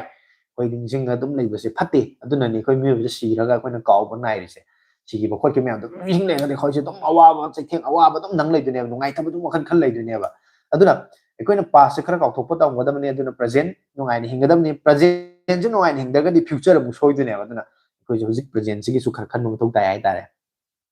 bro punsi se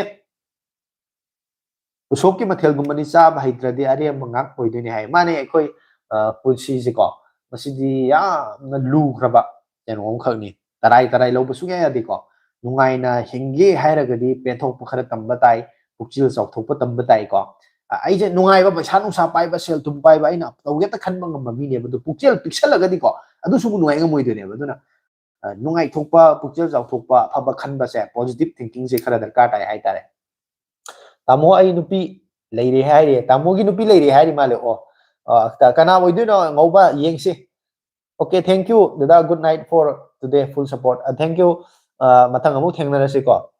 net chappe hai re ko mayam gi na phone lover wari ai gi na love ki wari kai re da hai re ko kasu kai de adum apam pam ba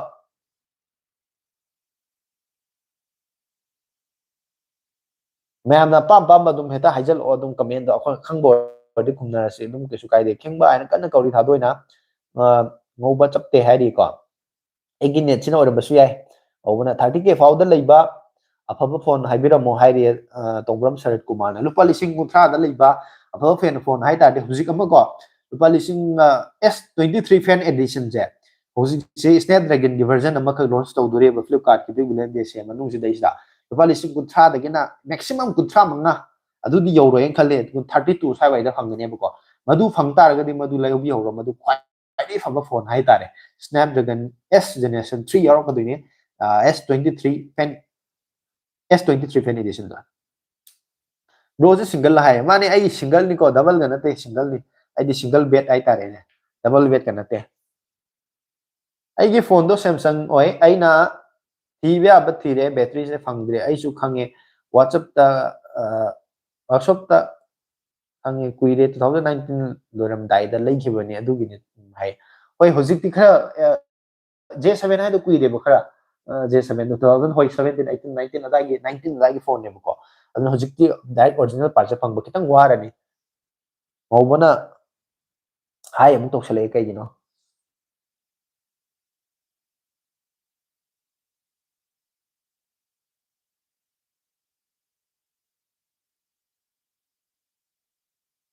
sister thadoi KMC hai ri kai mathel char ge hai ne ba masi ja aham thingna leina kari hai no na khan basidi ko KMC hai sida ada masi shortcut pudi shortcut ne ado bo khangda ba mi da dik bra ko ngau du ne hai tare ani geng sina broda irang tausilisi hai ri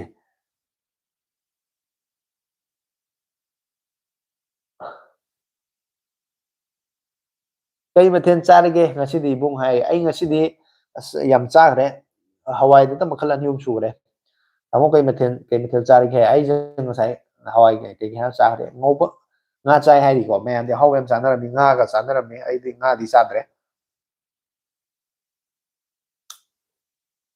ꯑꯩꯅ ꯍꯧꯖꯤꯛ ꯆꯥꯅꯤꯡꯕ ꯏꯟꯁꯥꯡ ꯑꯃ ꯂꯩꯔꯤꯌꯦ ꯉꯥ ꯑꯇꯣꯏꯕꯤ ꯎꯁꯣꯞꯇꯒ ꯊꯣꯡꯕ ꯉꯥ ꯑꯇꯣꯏꯕꯤꯗꯣ ꯑꯗꯨꯒ ꯑꯩꯈꯣꯏꯒꯤ ꯇꯥꯎꯔ ꯊꯣꯡꯕ ꯑꯃꯒ ꯂꯩꯕꯅꯦ ꯑꯗꯨꯗꯣ ꯆꯥꯅꯤꯡꯉꯤ ꯆꯥꯕ ꯐꯪꯗꯕ ꯀꯨꯏꯔꯦ ꯆꯍꯤ ꯍꯦꯟꯖꯜꯂꯛꯑꯦ ꯆꯥꯕ ꯐꯪꯗꯕ ꯗꯤꯄꯛ ꯁꯤꯡꯍꯥꯅ ꯁꯤ ꯑꯦ ꯅꯔꯦꯁ ꯕꯥꯕꯨ ꯅꯍꯦꯁ ꯕꯥꯕꯨ ꯌꯥꯝ ꯍꯧꯅꯤ ꯑꯩꯒꯤ ꯁꯤꯁꯇꯔ ꯅꯨꯡꯁꯤꯕꯤ ꯍꯥꯏꯔꯤ ꯉꯧꯕꯅ ꯉꯧꯕꯁꯨ ꯈꯔ ꯑꯗꯨꯝ ꯂꯩꯁꯜꯂꯛꯏꯀꯣ ꯃꯥꯏ ꯀꯃꯦꯟꯁꯦ ꯑꯗꯨꯝ ꯄꯥꯕꯗ ꯌꯦꯡꯕꯗ ꯅꯨꯡꯉꯥꯏ ꯍꯥꯏꯇꯥꯔꯦ ꯅꯨꯡꯉꯥꯏꯍꯟꯁꯤ ꯃꯌꯥꯝ ꯂꯥꯏꯐꯁꯦ ꯅꯨꯡꯉꯥꯏꯁꯦ ꯈꯨꯅꯥꯎ ꯑꯁꯦꯝꯅ ꯕ꯭ꯔꯣ ꯑꯥꯏꯀ꯭ꯌꯨ ꯅꯤꯌꯣ 10ꯒ ꯄꯣꯀꯣ F7 ꯑꯅꯤꯁꯤ ꯌꯨꯁ ꯇꯧꯕꯗ ꯀꯔꯝꯕꯅ ꯍꯦꯟꯅ ꯅꯨꯡꯉꯥꯏꯒꯅꯤ ꯄꯣꯀꯣ F7ꯒ ꯑꯥꯏꯀ꯭ꯌꯨ ꯅꯤꯌꯣ 10ꯒ ꯑꯥꯏꯀ꯭ꯌꯨ ꯅꯤꯌꯣ 10ꯗꯨ ꯑꯥꯏꯀ꯭ꯌꯨ ꯅꯤꯌꯣ 10ꯗꯨ ꯑꯝꯇ ꯌꯦꯡꯒꯦꯀꯣ ꯑꯩꯅ ꯂꯣꯏ ꯅꯤꯡꯁꯤꯡꯕ ꯂꯩꯕ ꯅꯠꯇꯕꯅꯤꯅ ꯑꯩ ꯏꯁꯜꯂꯒꯗꯤ ꯊꯝꯈꯤꯕꯅꯦꯕꯀꯣ ꯑꯗꯨꯗ ꯌꯥꯎꯔꯝꯃꯒꯗꯤ ꯌꯥꯎꯔꯝꯗ꯭ꯔꯒꯗꯤ ꯑꯃꯨꯛ ꯒ꯭ꯌꯥꯟ ꯇꯥꯔꯣꯏꯗꯣꯏꯅꯦ ꯑꯥꯏꯀ꯭ꯌꯨ ꯅꯤꯌꯣ 10 ꯁꯤ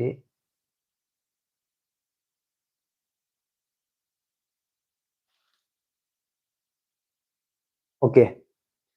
ꯑꯥꯏꯀ꯭ꯌꯨ ꯅꯤꯌꯣ 10ꯅ ꯈꯤꯇꯪ ꯅꯨꯡꯉꯥꯏꯅꯦ ꯃꯥꯗꯤ ꯁ꯭ꯅꯦꯞꯗ꯭ꯔꯦꯒꯟ 8S ꯖꯦꯅꯦꯔꯦꯁꯟ 4ꯅꯤꯗꯅꯀꯣ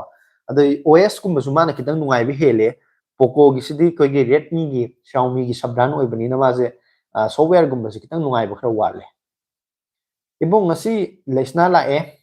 ꯀꯩ ꯍꯥꯏꯅꯣ ꯂꯩꯁꯅꯥ ꯂꯥꯛꯑꯦ ꯑꯣ ꯑꯩꯈꯣꯏꯗ ꯑꯗꯨꯒꯤ ꯑꯌꯨꯛ ꯊꯣꯡꯕꯗꯣ ꯑꯗꯨꯝ ꯆꯥꯔꯕ ꯍꯥꯏꯌꯦ ꯑꯣ ꯑꯣꯀꯦ ꯑꯣꯀꯦ ꯉꯥꯗꯣ ꯉꯁꯥꯏ ꯉꯥꯗꯨꯒꯤ ꯋꯥꯔꯤꯅꯤꯀꯣ ꯕ꯭ꯔꯣ ꯇꯨꯝꯃꯒꯦ ꯑꯩ ꯇꯨꯝꯗꯕ ꯀꯨꯏꯔꯦ ꯅꯨꯃꯤꯠ ꯃꯁꯤꯡ ꯌꯥꯝꯃꯦ ꯍꯥꯏꯔꯤꯌꯦ ꯑꯣꯍꯣ ꯑꯦꯔꯔꯁꯤ ꯋꯥꯈꯜ ꯌꯥꯝ ꯅꯨꯡꯉꯥꯏꯇ꯭ꯔꯕ ꯃꯥꯜꯂꯦ ꯇꯨꯝꯅꯕ ꯍꯣꯠꯅꯧ ꯑꯗꯣꯝꯗꯀꯣ ꯊꯣꯏꯅ ꯈꯟꯖꯜꯂꯨꯅꯨ ꯑꯦꯔꯔ ꯅꯥꯎꯕ ꯅꯪꯗꯤ ꯅꯨꯡꯁꯤꯕꯤ ꯑꯃꯨꯛ ꯑꯣꯏꯔꯒꯦꯔꯥ ꯍꯥꯏꯔꯤꯌꯦ ꯃꯣꯅꯤꯀꯥꯅ ꯇꯨꯝꯃꯨ ꯇꯨꯝꯃꯣꯁꯨ ꯍꯥꯏꯔꯤꯀꯣ ꯕ꯭ꯔꯣꯁꯦ ꯀꯩ ꯊꯕꯛ ꯇꯧꯔꯤꯒꯦ ꯍꯥꯏ ꯑꯩꯁꯦ ꯊꯕꯛꯁꯦ ꯀꯩꯅꯣꯅꯤ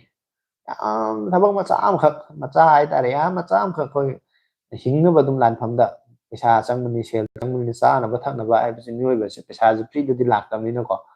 ꯊꯕꯛ ꯃꯆꯥ ꯑꯃꯈꯛ ꯇꯧꯔꯤ ꯍꯥꯏꯇꯥꯔꯦ ꯁꯔꯀꯥꯔꯒꯤ ꯅꯠꯇꯦꯀꯣ ꯃꯌꯥꯝ ꯂꯥꯟꯅ ꯈꯜꯂꯨꯅꯤ ꯁꯔꯀꯥꯔꯒꯤ ꯊꯕꯛ ꯅꯠꯇꯦ ꯍꯣꯏ ꯁꯤꯁꯇꯔ ꯊꯥꯗꯣꯏ ꯑꯣꯏꯔꯒꯦ ꯃꯥꯏ ꯂꯞ ꯊꯥꯗꯣꯏ ꯍꯥꯏ ꯅꯥꯎꯕꯅ ꯅꯩꯁꯜꯂꯛꯑꯦ ꯃꯁꯤ ꯃꯇꯥꯡꯗꯤ ꯑꯌꯦꯡꯕ ꯑꯩꯈꯣꯏ ꯏꯀꯥꯏꯔꯛꯀꯗꯧꯔꯦ ꯃꯤꯠꯁꯦ ꯍꯥꯏꯐꯦꯠ ꯁꯨꯃꯥꯏꯅ ꯈꯨꯝꯃꯒ ꯄꯥꯔꯒꯦ ꯀꯃꯦꯟꯁꯦ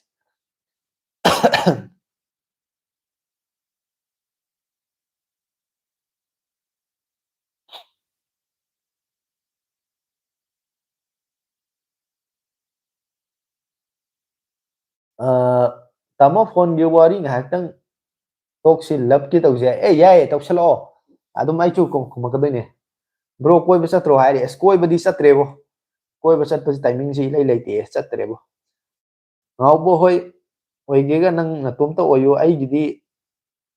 ꯁꯪꯗꯔꯤꯀꯣ ꯊꯕꯛ ꯌꯥꯝ ꯆꯤꯜꯂꯤ ꯍꯥꯏꯔꯤ ꯍꯣꯏ ꯌꯥꯏ ꯑꯗꯨꯒꯤ ꯃꯥꯏ ꯄꯥꯎꯈꯨꯝꯁꯨ ꯑꯗꯨꯝ ꯌꯥꯏꯀꯣ ꯅꯥꯎꯕ ꯅꯪꯅ ꯑꯣꯏꯒꯦ ꯍꯥꯏꯔꯒꯗꯤ ꯅꯪꯒꯤ ꯁꯥꯏꯠꯇꯒꯤ ꯑꯗꯨꯝ ꯑꯣꯏꯕ ꯋꯥꯟ ꯁꯥꯏꯗꯦꯠ ꯂꯞ ꯀꯥꯏꯅꯕꯗꯣ ꯑꯗꯨꯝ ꯑꯣꯏꯕ ꯀꯩꯁꯨ ꯀꯥꯏꯗꯦ ꯃꯤ ꯃꯁꯥꯅꯗꯤ ꯃꯥꯗꯤ ꯁꯪꯗ꯭ꯔꯤꯗꯤ ꯍꯥꯏꯔꯤꯕꯀꯣ ꯁꯪꯀꯥꯟꯗ ꯑꯃꯨꯛ ꯌꯥꯖꯔꯛꯆꯅꯤ ꯃꯥꯁꯨ ꯃꯤ ꯋꯦꯇꯤꯡ ꯂꯤꯁꯇ ꯂꯩꯔꯝꯗꯧ ꯃꯥꯜꯂꯤ ꯅꯥꯎꯕ ꯅꯪ ꯈꯔ ꯉꯥꯏ ꯇꯥꯔꯦ ꯋꯦꯇꯤꯡ ꯂꯤꯁꯇ ꯑꯃꯅꯤ ꯂꯩꯔꯝꯒꯅꯤ ꯁꯪꯗ꯭ꯔꯤꯁꯦ ꯍꯦꯛꯇ ꯀꯔꯤ ꯑꯣꯟ ꯒꯣꯌꯤꯡꯗ ꯂꯩꯕꯗꯣ ꯅꯠꯇꯕꯤꯗꯀꯣ ꯑꯇꯣꯞꯄꯁꯨ ꯋꯦꯇꯤꯡꯗꯒꯁꯨ ꯉꯥꯏꯅꯕꯒꯁꯨ ꯑꯗꯨꯝ ꯌꯥꯎꯔꯝꯗꯣꯔꯤꯅꯤ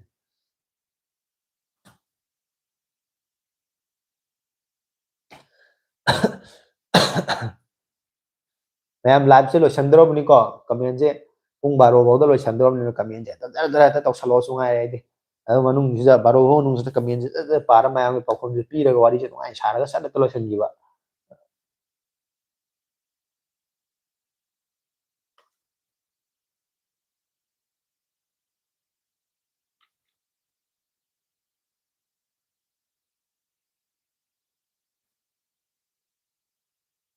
ꯁꯤꯁꯇꯔ ꯊꯥꯗꯣꯏ ꯅꯨꯃꯤꯗꯥꯡꯗꯤ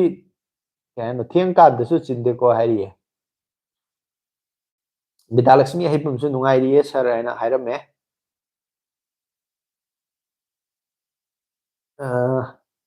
ꯊꯥꯗꯣꯏꯁꯅꯥꯅ ꯏꯕꯨꯡ ꯑꯩꯁꯦ ꯌꯥꯝ ꯌꯨꯝ ꯄꯥꯜꯂꯣꯏ ꯍꯥꯏꯕꯗ ꯊꯥꯖꯕꯤꯗꯦ ꯅꯨꯄꯤ ꯍꯧꯅꯕꯤ ꯅꯆꯤꯟꯗꯣ ꯊꯤꯅꯣ ꯑꯗꯨꯝ ꯍꯥꯏ ꯁꯤ ꯀꯩꯒꯤꯅꯣ ꯍꯥꯏ ꯃꯁꯤ ꯊꯥꯗꯣꯏ ꯅꯪ ꯅꯁꯥ ꯅꯇꯣꯝꯇꯅ ꯈꯟꯖꯕꯀꯣ ꯑꯗꯨꯅꯁꯨ ꯌꯥꯔꯛꯇꯕ ꯃꯇꯥꯡ ꯌꯥꯎꯔꯦ ꯑꯩꯅꯗꯤ ꯑꯩ ꯌꯨꯝ ꯄꯥꯜꯂꯔꯣꯏ ꯀꯥꯏꯅ ꯈꯟꯖꯕ ꯑꯗꯨꯕꯨ ꯏꯃꯥ ꯏꯄꯥ ꯑꯗꯩꯗꯤ ꯂꯩꯗꯅꯀꯣ ꯑꯩꯈꯣꯏ ꯄꯣꯛꯄꯤꯔꯒ ꯃꯔꯨ ꯑꯣꯏꯅ ꯃꯈꯣꯏꯒꯤ ꯃꯥꯏ ꯌꯦꯡꯉꯒ ꯃꯈꯣꯏꯒꯤ ꯑꯄꯥꯝꯕꯒꯤ ꯃꯇꯨꯡ ꯏꯟꯅ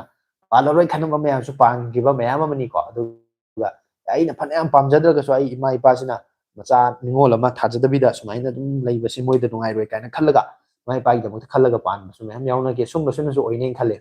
ꯕꯦꯔꯥꯅꯤꯍꯦ ꯃꯣꯏ ꯄꯥꯔꯇꯤꯁꯦ ꯉꯁꯤꯗ ꯅ꯭ꯌꯨ ꯀꯃꯔ ꯑꯣꯏꯗ ꯉꯥꯏꯔꯤ ꯆꯤꯟꯁꯦ ꯅꯣꯛꯄꯗ ꯃꯔꯤꯟ ꯆꯠꯇꯣꯔꯦ ꯀꯃꯦꯟꯁꯤꯡꯁꯦ ꯐꯅꯕꯨ ꯅꯨꯡꯉꯥꯏꯔꯤ ꯍꯥꯏ ꯃꯥꯅꯤ ꯀꯃꯦꯟꯁꯦ ꯅꯨꯡꯉꯥꯏ ꯅꯨꯡꯉꯥꯏꯕ ꯌꯥꯝ ꯌꯥꯎꯔꯛꯄꯅꯤꯀꯣ ꯅꯨꯡꯉꯥꯏꯔꯤꯕ꯭ꯔꯣ ꯍꯥꯏꯕꯅꯤ ꯁꯥꯔ ꯍꯥꯏꯔꯦ ꯕꯤꯗ꯭ꯌꯥꯂꯛꯁꯃꯤ ꯑꯍꯩꯕꯝ ꯕꯤꯗ꯭ꯌꯥꯂꯛꯁꯃꯤ ꯅꯨꯡꯉꯥꯏꯔꯤ ꯕꯤꯗ꯭ꯌꯥꯂꯛꯁꯃꯤꯁꯦ ꯀꯔꯝꯕ ꯕꯤꯗ꯭ꯌꯥꯂꯛꯁꯃꯤꯅꯣ ꯑꯩꯁꯦ ꯒ꯭ꯌꯥꯟ ꯇꯥꯗ꯭ꯔꯦ ꯑꯗꯨꯏꯅꯦ ꯉꯥꯛꯇꯪ ꯆꯃꯝꯅꯩꯁꯦ ꯕ꯭ꯔꯣ ꯁꯦꯝꯁꯪ S24ꯁꯦ ꯁꯦꯀꯦꯟꯗꯗꯤ ꯂꯩꯔꯁꯨ ꯂꯣꯡ ꯇꯥꯔꯝ ꯌꯨꯁꯇ ꯑꯗꯨꯝ ꯌꯥꯕ꯭ꯔꯣ ꯍꯥꯏ S24 ꯑꯣꯏꯔꯒꯗꯤ ꯍꯣꯏ ꯆꯍꯤ ꯑꯃꯅꯤ ꯁꯤꯖꯤꯟꯅꯕꯗꯤ ꯑꯗꯨꯝ ꯌꯥꯈꯤꯅꯤ ꯑꯗꯨꯒꯤ ꯃꯈꯥꯗ ꯑꯗꯨ ꯂꯩꯕ ꯁꯦꯀꯦꯟ ꯍꯦꯟ ꯂꯩꯕꯁꯦ ꯃꯁꯤ ꯑꯩꯈꯣꯏ ꯐꯣꯟꯁꯦ ꯌꯥꯝ ꯆꯦꯛꯁꯤꯟꯅ ꯌꯦꯡꯕꯤꯒꯗꯕꯅꯤꯀꯣ ꯃꯣꯗꯦꯜꯗꯣ ꯑꯅꯧꯕ ꯑꯣꯏꯔꯒꯁꯨ ꯐꯣꯟꯗꯨꯒꯤ ꯀꯟꯗꯤꯁꯟꯗꯣ ꯑꯩꯈꯣꯏ ꯌꯥꯝ ꯐꯖꯅ ꯌꯦꯡꯕ ꯗꯔꯀꯥꯔ ꯇꯥꯏ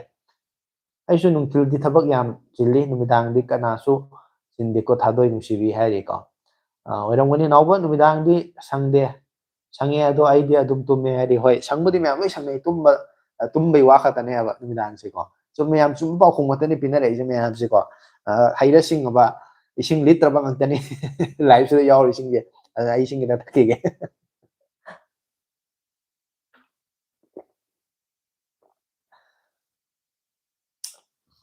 ꯊꯥꯗꯣꯏ ꯄꯦꯟꯗꯕ ꯄꯥꯟꯗꯕ ꯌꯥꯔꯣꯏꯀꯣ ꯅꯪꯒꯤꯗꯃꯛ ꯑꯩ ꯂꯩꯔꯤꯀꯣ ꯊꯥꯗꯣꯏ ꯍꯥꯏꯔꯤ ꯃꯥꯅꯦ ꯅꯥꯎꯕꯅ ꯉꯥꯏ ꯂꯩꯔꯤꯁꯤ ꯍꯦꯛꯇ ꯌꯥꯄꯣꯠꯇꯦ ꯊꯥꯗꯣꯏ ꯅꯪꯅ ꯄꯥꯜꯂꯔꯣꯏ ꯀꯥꯏꯁꯨ ꯍꯦꯛꯇ ꯌꯥꯄꯣꯠꯇꯦ ꯅꯥꯎꯕꯒꯤꯁꯨ ꯈꯔ ꯈꯟꯒꯗꯕꯅꯤ ꯅꯪꯀꯣ ꯅꯪꯅ ꯄꯥꯅꯤꯡꯗ꯭ꯔꯁꯨ ꯄꯥꯅꯤꯡꯗ꯭ꯔꯁꯨ ꯅꯥꯎꯕꯒꯤꯗꯃꯛꯇ ꯈꯟꯕꯤꯔꯒ ꯄꯥꯜꯂꯒꯦ ꯀꯥꯏꯅ ꯁꯤ ꯈꯔ ꯇꯧꯗ ꯌꯥꯗꯦ ꯍꯥꯏꯇꯥꯔꯦ ꯁꯪꯁꯥꯔꯁꯦ ꯍꯤꯡꯃꯤꯟꯅ ꯇꯥꯔꯗꯤ ꯑꯃꯅ ꯑꯃꯒꯤ ꯃꯇꯦꯡ ꯄꯥꯡꯅꯕꯅꯦ ꯈꯟꯗꯣꯛꯑꯒ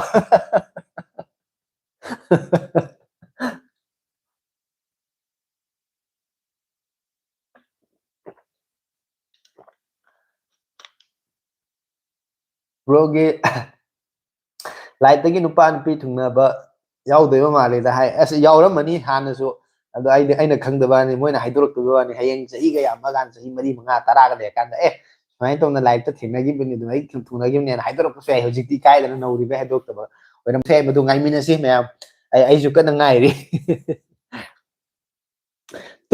ꯇꯨꯝꯅ ꯅꯨꯡꯁꯤꯅꯕ ꯌꯥꯏꯌꯦ ꯃꯥꯏ ꯂꯞ ꯊꯥꯗꯣꯛꯑꯦ ꯍꯥꯏ ꯇꯨꯝꯅ ꯍꯣꯏ ꯅꯪꯁꯨ ꯑꯗꯨꯝ ꯇꯨꯝꯃꯣꯕꯀꯣ ꯉꯧꯕ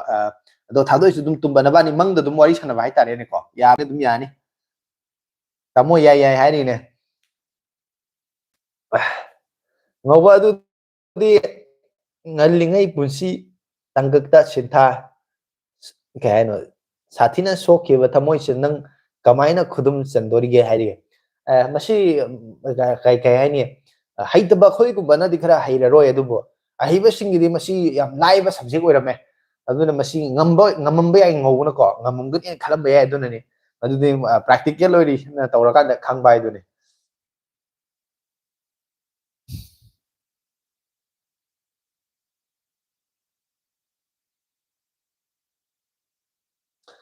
ꯕ꯭ꯔꯣ ꯑꯩꯒꯤꯁꯨ ꯊꯨꯡꯅꯔꯗꯤ ꯂꯨꯍꯣꯡꯕꯒꯤ ꯕꯥꯔꯇꯣꯟ ꯇꯧꯔꯛꯀꯦ ꯍꯥꯏꯔꯤ ꯌꯥꯏꯌꯦ ꯀꯩꯁꯨ ꯀꯥꯏꯗꯦ ꯇꯧꯁꯜꯂꯛꯑꯣ ꯂꯥꯛꯀꯦ ꯀꯥꯏꯗꯅꯣ ꯀꯩꯅꯣ ꯕꯥꯔꯇꯣꯟ ꯇꯧꯁꯜꯂꯛꯑꯣ ꯑꯗꯣ ꯊꯨꯡꯅꯕꯁꯨ ꯑꯣꯏꯌꯨ ꯅꯨꯡꯁꯤꯖꯕ ꯄꯥꯝꯖꯕ ꯃꯤꯒ ꯂꯩꯃꯤꯟꯅꯕ ꯅꯨꯡꯁꯤꯖꯕ ꯄꯥꯝꯖꯕ ꯃꯤꯒ ꯊꯨꯡꯅꯕ ꯍꯥꯏꯕꯁꯦ ꯋꯥꯔꯁꯨ ꯋꯥꯖꯔꯒꯦ ꯃꯁꯨꯝ ꯂꯥꯡꯒꯤꯗꯃꯛꯇ ꯈꯔ ꯍꯥꯏꯅꯔꯤꯕꯅꯦꯕꯀꯣ ꯅꯨꯡꯁꯤꯅꯕ ꯃꯤꯒ ꯂꯩꯃꯤꯟꯅꯕ ꯍꯥꯏꯕꯁꯦ ꯃꯁꯤꯃꯨꯛ ꯅꯨꯡꯉꯥꯏꯕ ꯂꯩꯄꯣꯟꯇꯦ ꯁꯪꯁꯥꯔꯁꯤꯗ ꯄꯩꯁꯥ ꯄꯥꯏꯕ ꯂꯥꯏꯔꯕ ꯏꯅꯥꯛ ꯈꯨꯟꯕꯗꯨꯅ ꯋꯥꯔꯤ ꯑꯃꯅꯤꯀꯣ ꯅꯨꯡꯁꯤꯅꯗꯕ ꯃꯤꯒ ꯂꯩꯃꯤꯟꯅꯕꯁꯤꯗꯤ ꯄꯩꯁꯥ ꯐꯅꯌꯥꯝ ꯄꯥꯏꯔꯁꯨ ꯅꯨꯡꯉꯥꯏꯔꯣꯏ ꯑꯗꯨꯅ ꯄꯩꯁꯥ ꯄꯥꯏꯗ꯭ꯔꯁꯨ ꯂꯥꯏꯔꯔꯁꯨ ꯈꯥꯡꯄꯣꯛ ꯁꯪꯗ ꯂꯩꯔꯁꯨ ꯅꯨꯡꯁꯤꯅꯕ ꯃꯤꯒ ꯂꯩꯃꯤꯟꯅꯕ ꯍꯥꯏꯕꯁꯤ ꯅꯨꯡꯉꯥꯏꯕ ꯂꯩꯄꯣꯟꯇꯦ ꯑꯗꯨꯅ ꯊꯨꯡꯅꯕ ꯑꯣꯏꯔꯣ ꯁꯤꯅꯤ ꯑꯩꯒꯤ ꯋꯥꯗꯤ ꯂꯣꯏ ꯊꯨꯡꯅꯔꯣꯁꯨ ꯉꯥꯏꯔꯦ ꯃꯌꯥꯝ ꯂꯣꯏ ꯊꯨꯡꯅꯔꯣꯁꯤꯅꯤ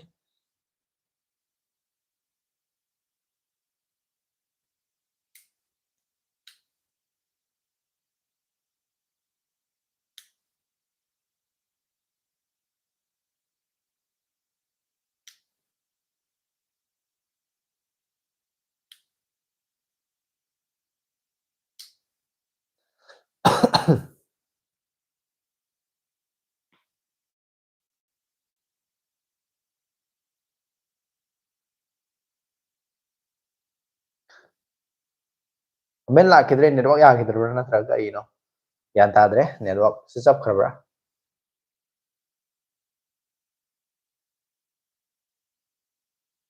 ꯃꯌꯥꯝꯅ ꯀꯃꯦꯟ ꯇꯧꯕ ꯋꯥꯠꯄꯒꯤꯔꯥ ꯂꯥꯏꯐꯁꯦ ꯇꯨꯃꯤꯟꯅ ꯂꯩꯈ꯭ꯔꯦ ꯀꯃꯦꯟꯁꯦ ꯅꯦꯠꯋꯥꯛꯅ ꯑꯣꯏꯔꯝꯕꯁꯨ ꯑꯩ ꯉꯥꯏꯍꯥꯛ ꯌꯦꯡꯉꯁꯤ ꯁꯤ ꯑꯩꯁꯨ ꯒ꯭ꯌꯥꯟ ꯇꯥꯗ꯭ꯔꯦ ꯑꯣꯀꯦ ꯊꯥꯗꯣꯏꯅ ꯇꯧꯔꯛꯑꯦ ꯑꯗꯨꯝ ꯈꯪꯉꯅꯤ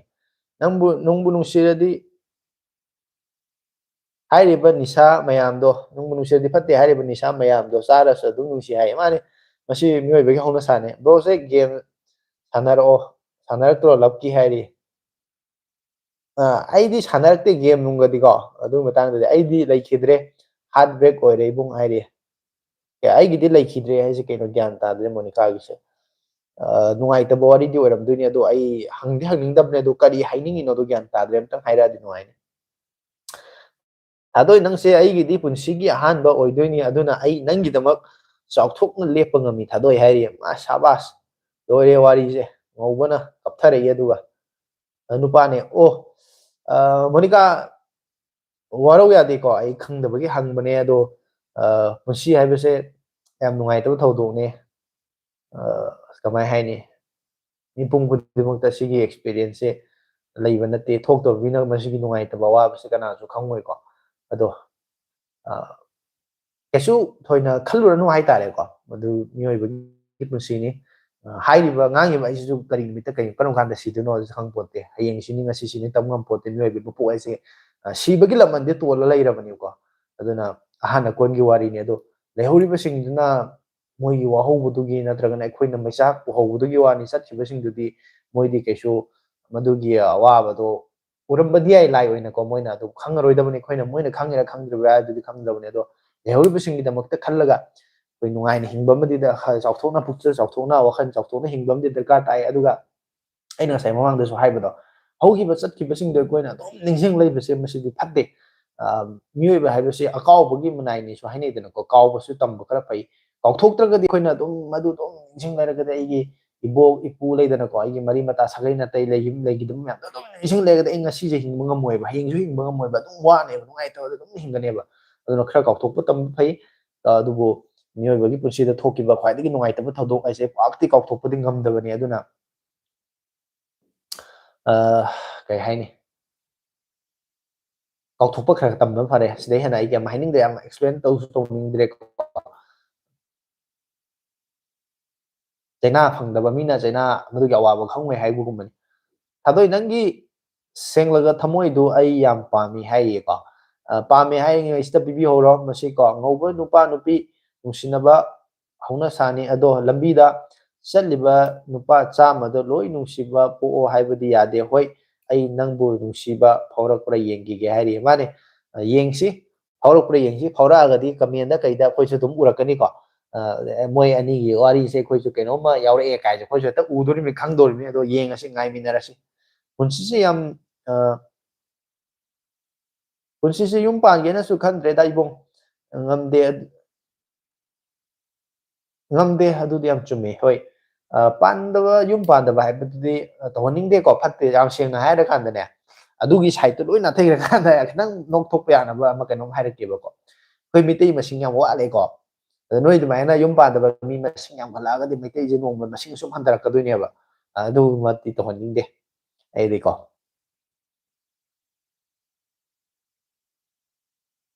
ꯕꯄꯥꯛ ꯂꯪꯒꯤ ꯅꯣꯡ ꯑꯄꯥꯛꯂꯥ ꯕꯄꯥꯛ ꯂꯪꯒꯤ ꯄꯥꯈꯥꯏ ꯕꯁꯥ ꯑꯄꯥꯛ ꯍꯥꯏ ꯀꯔꯤ ꯍꯥꯏꯅꯣ ꯅꯥꯗꯤ ꯗꯥꯠ ꯍꯥꯏꯅ ꯅꯔꯣꯟ ꯊꯥꯏ ꯃꯥ ꯍꯥꯏꯇꯥꯔꯦ ꯃꯥꯏ ꯀꯃꯦꯟꯁꯤꯗꯤꯀꯣ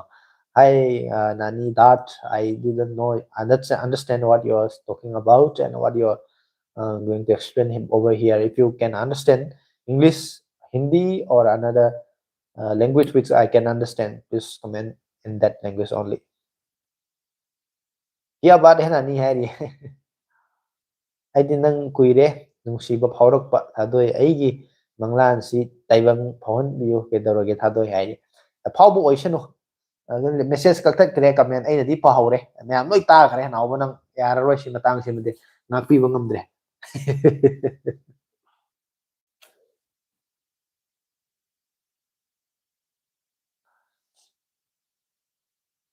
ꯅꯥꯎꯕ ꯏꯀꯥꯏꯔꯨꯅꯨ ꯅꯨꯄꯥ ꯍꯥꯏꯁꯤꯗꯤ ꯈꯔ ꯀꯣ ꯏꯀꯥꯏꯔꯒꯗꯤ ꯑꯃꯨꯛ ꯅꯪꯅ ꯄꯥꯝꯖꯩꯗꯣ ꯐꯪꯉꯣꯏꯗꯣꯏꯅꯦꯕ ꯑꯗꯨꯅ ꯏꯀꯥꯏꯗꯕꯁꯨ ꯈꯔ ꯇꯝꯒꯗꯕꯅꯤ ꯑꯗꯨꯗꯤ ꯏꯕꯨꯡꯒꯤ ꯋꯥꯁꯦ ꯌꯥꯝ ꯂꯨꯔꯤ ꯍꯥꯏꯔꯤꯌꯦ ꯃꯥꯅꯦ ꯌꯥꯝ ꯂꯨꯕ ꯋꯥꯐꯝꯅꯦꯀꯣ ꯑꯩꯅ ꯍꯥꯏꯁꯦ ꯈꯤꯇꯪꯗ ꯁꯨꯝ ꯒ꯭ꯌꯥꯟ ꯇꯥꯔꯝꯕꯁꯦ ꯌꯥꯝ ꯅꯨꯡꯉꯥꯏ ꯑꯩꯈꯣꯏꯅ ꯈꯜꯂꯤꯕꯗꯣ ꯑꯗꯨ ꯈꯛꯇꯪ ꯌꯥꯗꯕ ꯁꯃꯥꯖꯁꯤꯗ ꯑꯩꯈꯣꯏꯅ ꯑꯩꯈꯣꯏ ꯃꯤꯑꯣꯏꯕ ꯍꯥꯏꯕꯁꯦ ꯁꯪꯁꯥꯔꯁꯤꯗ ꯑꯩꯈꯣꯏ ꯃꯤꯑꯣꯏꯕ ꯍꯥꯏꯕꯁꯤ ai itomta natteba hingise aigi imung manung aigi sagai natai aigi society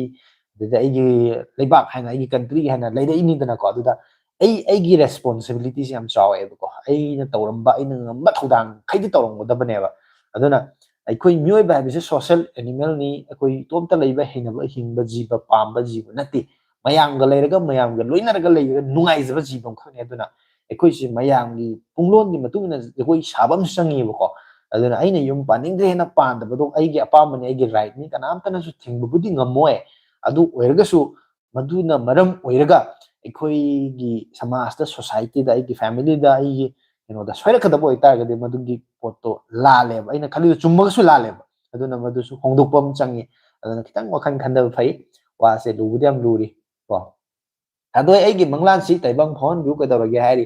soidana phawdo mansele ma takpa yam kalli nung bawdu ta da tummi hay ni ko nauba tumba yaroi ngasi di hari ni ko nauba se tumba yaroi dori nauba se ma dok dan na kanomi ram ni ko ka khakre pa audri ngai da yani ta tumba di hari ko ibung kuki yahon gumsi hari madudi koina open your eyes say yes I have already opened my eyes open your mouth sing a song eno ni koina thingba ngamoy hai ni aina su thingam hai tare social media ni dum sang kani ko aina blog tawr daga di khangre sir nice to meet you could you say aku lagi Mayamgi okay what is that what is the actual meaning of this aku lagi Mayamgi I don't understand if you are trying me to say this word I will say but no I didn't understand a single word so can you please explain me what is exactly what you want me to say hoi hon lo se ku ni hai di ko nungsi leina naba yaure ko hari yaure ani geng na hari chumme moi se karal nyam nang mani sei sa alo hari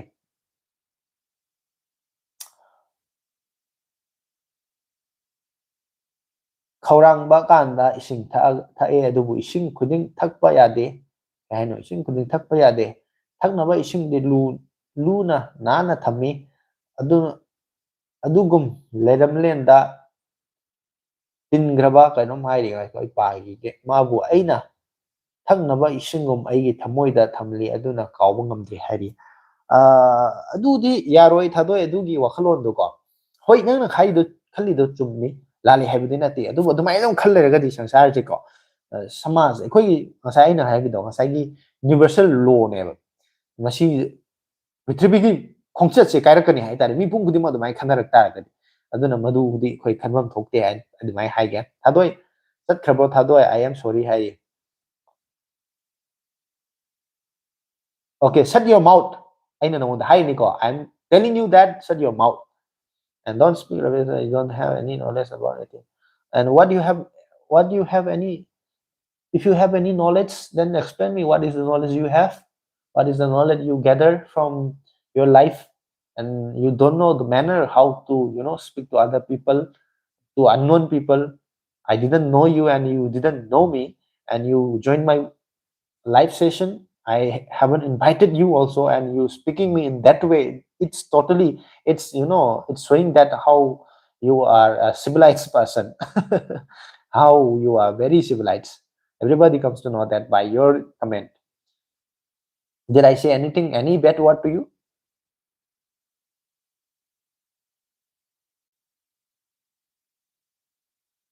aku lagi Mayamgi I am love singing okay thank you nani that adoi nang saumali sau Nadi ko hai. Why you are deleting your message? Why you are deleting your comment? If you are afraid of that, then why you are writing over here? I haven't said any single word to you. I didn't use any bad words to you. And why you are net se yarudre net se chap pure ma'am aina ngang do message na taram be taram dabe. Ado pung su pung baro ta sale ko ma'am. Keno tause. Pung baro ta sale aduna ai se live se ngasi je loisalage aduga mayam su mathang video da mathang gi live ta mu thengna na tawsi mayam na question la si haidin ngai sida ko good night ki comment amamtang tawsinbiramo good night haina comment amamtang tawsinbiramo aduga loisalage aduga aigidi Monica na ibung hayeng amuk thingnarase ngasi yam nungai ibungi life se ibung bai hai ado Monica aigi oinadi hoi thokhrabadi khangdre leirubresu khangdre aigi oinadi life se numit kudingi thade Saturday Sunday ka thai aduna mathangi Saturday numitta ngai biramo ai mathangi life ta amuk thingnarase ai din numit kudingi thadabni na ngasi gi life se loiragadi mathang lakadar Saturday numitta amuk thingnaba asini ai kesum khandida hai ka mung ma angang ne aina ngang haiduna tawra kaino haiduna tawsubune ado madi angang wakhan khanduna phataba nisada pugre hari o nungai taba kanone ni ko mayam loifo yeminase nang awbuna sai nawba ai hana khangbro nang hai khangba yarong be hoi hoi good night haina hairi ado Monica na su ko mayam khangen hai awbuna adudi mayam mayam su yam yengi ado live se comment tawsan bi mo mayam kamaina live loisanba matam yorokadore mayamna good night haina comment tawsalakpa matamda isu good night hairamaga mayamde kainaduni ko aduna pungsu 12 henjalabnina mayamse loisanba yarani khalle wakhanda aduna mayam comment amamtang nungaiba comment amamtang tawsanbiramo nungai nungaiba comment tawsanbiramo good night haiba comment amamga aduga hanglega loisalasi live se pung 12 helabni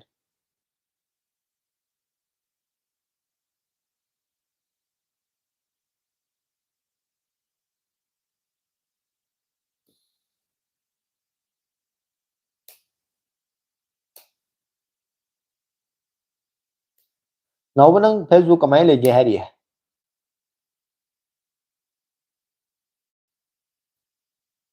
ai tamogi live si kuire friend oiba thadoi e haino gyan tade tamo bogman is nisu hai tawronu moi ni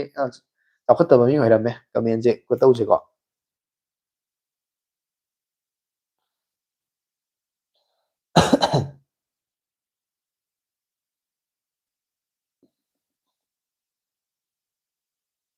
adoi nang sauriro aina soikiba leresu ngakpi wai ngakpi khre ngasai nang ngakpi loi khre nang gyan tade toina kai lamdoino tamobu hairi ai di saiton dagi ne live doiram dai su jita sanga ko mali ko loisallage na khalli ne ai di hujikta ngasai dei tharai ji kuire pung ama makhai phajale na pung 12 su henjale loisallage khalak pan sanga ko mali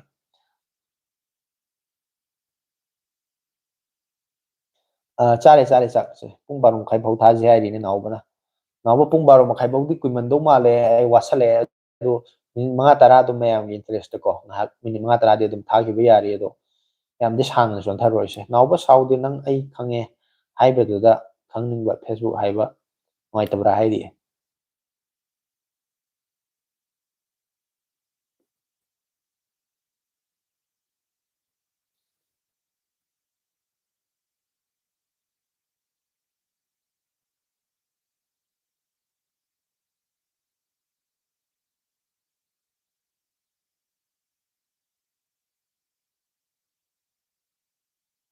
mayamsu comment jam kanna di lakpadi oidre ngasai do maina ko mari mari lakpadi oidre aduna thadoi nangi Facebook kai haina hangge hairam mo hairi ado mayamgi bitta ko mayamgi interest ngakti adum leigise duga yam kuina di leroige live se ana kuire thare se hojik matam jibu komda uige hai adum hojik ki matam se kai haini ngaiba matam di oidre ekoi Manipur se mayam se loina ma awa se ayok nare warabani adugi maisa duna adugi sahum duna hai tare ko ekoi kudimak loina mo phangabani na yam nungai badi oide adubu awa basu oide adum nungai na hingna bohonari haiba ta haini ai tawbi ama leidai ni chatlabo siba haina kauri adoina ngauba aigi thoi ngauba haina leibani haini ko aigi thawai haidura kai haina mai aigi thoi ngauba haina Facebook ta leibani na ngauba haidai magi Facebook account je yengsalo adoina aidi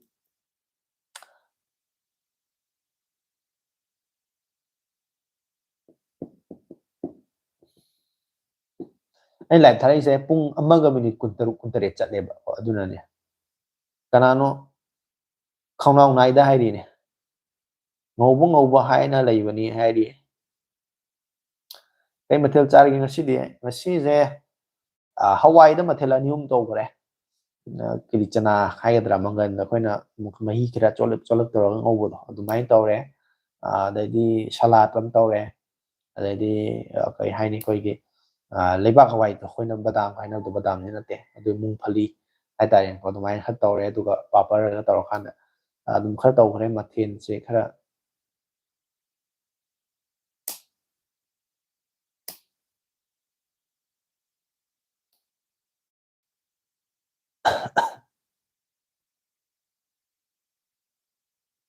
ꯁꯥꯏꯅ ꯇꯥꯔꯦ ꯒ꯭ꯌꯥꯟ ꯇꯥꯃꯣ ꯍꯥꯏꯔꯤ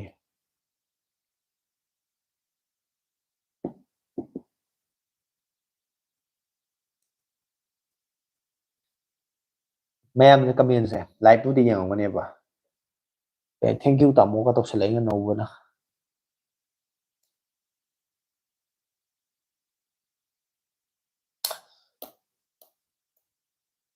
ꯉꯧꯕ ꯑꯩꯗꯤ ꯋꯥꯔꯤꯁꯨ ꯁꯥꯕ message ꯊꯥꯅꯕ ꯌꯥꯝ ꯇꯟꯕ ꯃꯤꯅꯤ ꯑꯗꯨꯅ ꯅꯪꯁꯨ ꯁꯥꯎꯅꯤꯡꯉꯛꯀꯅꯤ ꯂꯥꯏꯚꯇꯕꯨ ꯄꯨꯡꯉꯥꯡ ꯉꯥꯡꯂꯁꯨ ꯍꯥꯏꯔꯤ ꯉꯧꯕ ꯁꯥꯎꯕꯤꯔꯣꯏ ꯍꯥꯏꯕꯅꯦ ꯑꯩꯈꯣꯏ ꯁꯥꯎꯕꯤꯗꯕꯤ ꯀꯥꯡꯕꯨꯅꯦꯅ ꯑꯣ ꯑꯗꯨꯗꯤ ꯍꯌꯦꯡ ꯑꯃꯨꯛ ꯂꯥꯏꯚ ꯊꯥꯕꯤꯔꯛꯑꯣ ꯍꯧꯖꯤꯛꯇꯤ ꯊꯦꯡꯁꯨ ꯊꯦꯡꯉꯦ ꯄꯣꯊꯥꯔꯒꯦ ꯍꯌꯦꯡ ꯑꯃꯨꯛ ꯆꯪꯅꯒꯦꯀꯣ ꯑꯃꯨꯛ ꯍꯥꯏ ꯀꯩꯅꯣꯅꯦ ꯊꯣꯏ ꯉꯁꯤ ꯈꯛꯇꯪ ꯊꯦꯡꯅꯕ ꯃꯥꯜꯂꯦꯕꯀꯣ ꯑꯩ ꯆꯦꯅꯦꯜꯁꯦ ꯑꯩꯗꯤ ꯂꯥꯏꯚꯁꯦ ꯅꯨꯃꯤꯠ ꯈꯨꯗꯤꯡꯒꯤ ꯇꯧꯗꯦ ꯁꯇꯔꯗꯦ ꯅꯨꯃꯤꯠꯀ ꯁꯟꯗꯦ ꯅꯨꯃꯤꯠ ꯈꯛꯇꯅꯦ ꯇꯧꯔꯤꯁꯤ ꯅꯨꯃꯤꯗꯥꯡꯗꯀꯣ ꯁꯨꯃꯥꯏꯅ ꯅꯨꯃꯤꯗꯥꯡ ꯍꯥꯏ ꯌꯥꯝ ꯊꯦꯡꯅ ꯍꯧꯕꯗꯨ ꯅꯠꯇꯦ ꯄꯨꯡ 9-10 ꯁ꯭ꯋꯥꯏꯗꯒꯤ ꯍꯧꯔꯒ ꯑꯗꯨꯝ ꯄꯨꯡ ꯄꯨꯡ ꯑꯃ ꯇꯧꯕꯅꯦ ꯑꯗꯣ ꯁꯇꯔꯗꯦ ꯁꯟꯗꯦ ꯈꯛꯇꯅꯦ ꯑꯗꯣ ꯍꯣꯏ ꯉꯁꯤꯕꯨꯗꯤ ꯁꯟꯗꯦꯅꯤꯅ ꯉꯁꯤꯒꯤ ꯂꯥꯏꯚꯁꯤꯗꯒꯤ ꯑꯃꯨꯛ ꯃꯊꯪꯒꯤ ꯁꯇꯔꯗꯦꯗ ꯑꯃꯨꯛ ꯊꯦꯡꯅꯁꯦ ꯃꯊꯪꯒꯤ ꯁꯇꯔꯗꯦꯗ ꯉꯥꯏꯕꯤꯔꯝꯃꯣ ꯑꯗꯨꯒ ꯑꯩ ꯆꯦꯅꯦꯜꯁꯤꯗ ꯂꯥꯏꯚ ꯈꯛꯇ ꯅꯠꯇꯦ ꯚꯤꯗꯤꯑꯣ ꯑꯇꯣꯞꯄ ꯃꯌꯥꯝ ꯑꯃꯁꯨ ꯊꯥꯒꯠꯄꯅꯦ ꯑꯗꯨꯝ ꯍꯞꯇꯥ ꯑꯃꯒꯤ ꯑꯃꯃꯝ ꯊꯥꯒꯠꯄꯅꯦ ꯑꯗꯣ ꯚꯤꯗꯤꯑꯣꯁꯤꯡꯗꯨꯁꯨ ꯉꯁꯤ ꯈꯛꯇ ꯊꯦꯡꯅꯕ ꯑꯣꯏꯇꯥꯔꯗꯤ ꯆꯦꯅꯦꯜꯁꯦ ꯚꯤꯗꯤꯑꯣꯗꯨꯁꯨ ꯌꯦꯡꯉꯨ ꯅꯨꯡꯉꯥꯏꯇꯕ ꯂꯩꯔꯒꯁꯨ ꯑꯁꯣꯏꯕ ꯌꯥꯎꯔꯒꯁꯨ ꯀꯃꯦꯟ ꯇꯧꯁꯟꯕꯤꯔꯝꯃꯣ ꯅꯨꯡꯉꯥꯏꯇꯦ ꯁꯣꯏꯕ ꯌꯥꯎꯔꯦ ꯁꯤꯗ ꯁꯦꯝꯗꯣꯛꯄ ꯌꯥꯔꯦ ꯍꯥꯏꯅꯀꯣ ꯑꯗꯩꯗꯤ ꯅꯨꯡꯉꯥꯏꯔꯒꯁꯨ ꯂꯥꯏꯛ ꯇꯧꯁꯟꯕꯤꯔꯝꯃꯣ ꯑꯗꯨ ꯆꯦꯅꯦꯜꯁꯦ ꯁꯕꯁꯀ꯭ꯔꯥꯏꯕ ꯇꯧꯗ꯭ꯔꯤꯕ ꯁꯕꯁꯀ꯭ꯔꯥꯏꯕ ꯇꯧꯁꯟꯕꯤꯔꯒ ꯊꯝꯃꯒꯗꯤ ꯍꯦꯟꯅ ꯅꯨꯡꯉꯥꯏꯔꯅꯤ ꯑꯣ ꯑꯗꯨꯗꯤ ꯅꯣꯇꯤꯐꯤꯀꯦꯁꯟ ꯂꯥꯛꯑꯀꯥꯟꯗ ꯆꯪꯉꯛꯀꯦ ꯍꯣꯏ ꯐꯔꯦ ꯑꯗꯨꯗꯤ ꯃꯊꯪꯒꯤ ꯅꯣꯇꯤꯐꯤꯀꯦꯁꯟ ꯃꯊꯪꯒꯤ ꯂꯥꯏꯚꯇ ꯁꯦꯇꯔꯗꯦ ꯅꯨꯃꯤꯠꯇ ꯑꯃꯨꯛ ꯊꯦꯡꯅꯔꯁꯤ ꯑꯗꯣ ꯚꯤꯗꯤꯑꯣ ꯊꯥꯒꯠꯄ ꯃꯇꯝ ꯃꯌꯥꯝꯗꯁꯨ ꯌꯦꯡꯁꯤꯟꯕꯤꯌꯨ ꯅꯨꯡꯉꯥꯏꯕ ꯚꯤꯗꯤꯑꯣ ꯌꯥꯎꯔꯒꯗꯤ ꯑꯗꯨꯒ ꯑꯁꯣꯏꯕ ꯌꯥꯎꯔꯒꯁꯨ ꯀꯣ ꯁꯤ ꯃꯇꯥꯡꯁꯤꯗ ꯁꯣꯏꯔꯦ ꯁꯦꯝꯗꯣꯛꯍꯟꯅꯤꯡꯕ ꯂꯩꯔꯦ ꯍꯥꯏꯕꯗꯣ ꯑꯗꯨꯝ ꯀꯃꯦꯟ ꯇꯧꯁꯟꯕꯤꯔꯝꯃꯣ ꯑꯗꯨꯝ ꯀꯟꯁꯇ꯭ꯔꯛꯇꯤꯕ ꯑꯣꯏꯕ ꯐꯤꯗꯕꯦꯛꯇꯤ ꯑꯗꯨꯝ ꯂꯧꯖꯩ ꯉꯧꯕ ꯗꯤꯄꯤꯗ ꯀꯩ ꯍꯥꯞꯄꯤ ꯍꯥꯏꯔꯤ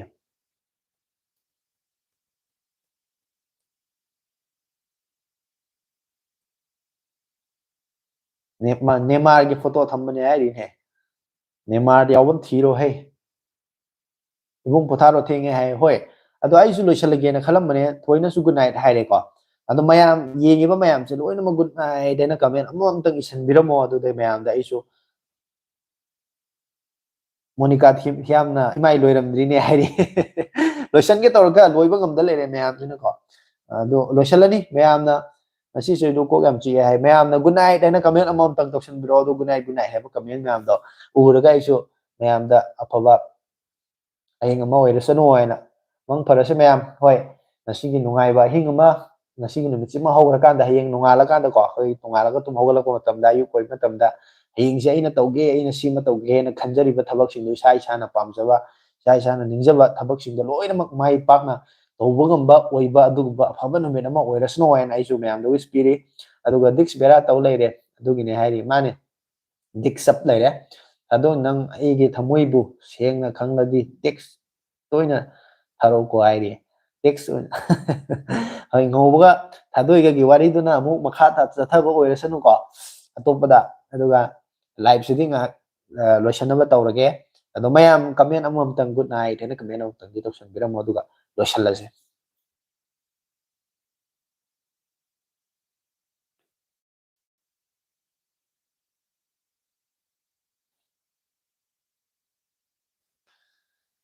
ꯂꯥꯏꯚ ꯌꯦꯡꯂꯤꯕ ꯃꯌꯥꯝ ꯑꯩꯅ ꯐꯦꯁꯕꯨꯛ ꯑꯦꯀꯥꯎꯟ ꯍꯪꯉꯤꯕꯁꯤꯗꯤ ꯂꯥꯟꯅ ꯂꯧꯒꯅꯨꯀꯣ ꯃꯤꯑꯣꯏꯕ ꯑꯃ ꯑꯣꯏꯕꯒꯤ ꯃꯔꯨꯞ ꯑꯣꯏꯕꯒꯤ ꯍꯪꯖꯕꯅꯦ ꯑꯩ ꯅꯨꯄꯥ ꯀꯣꯏꯗꯦꯀꯣ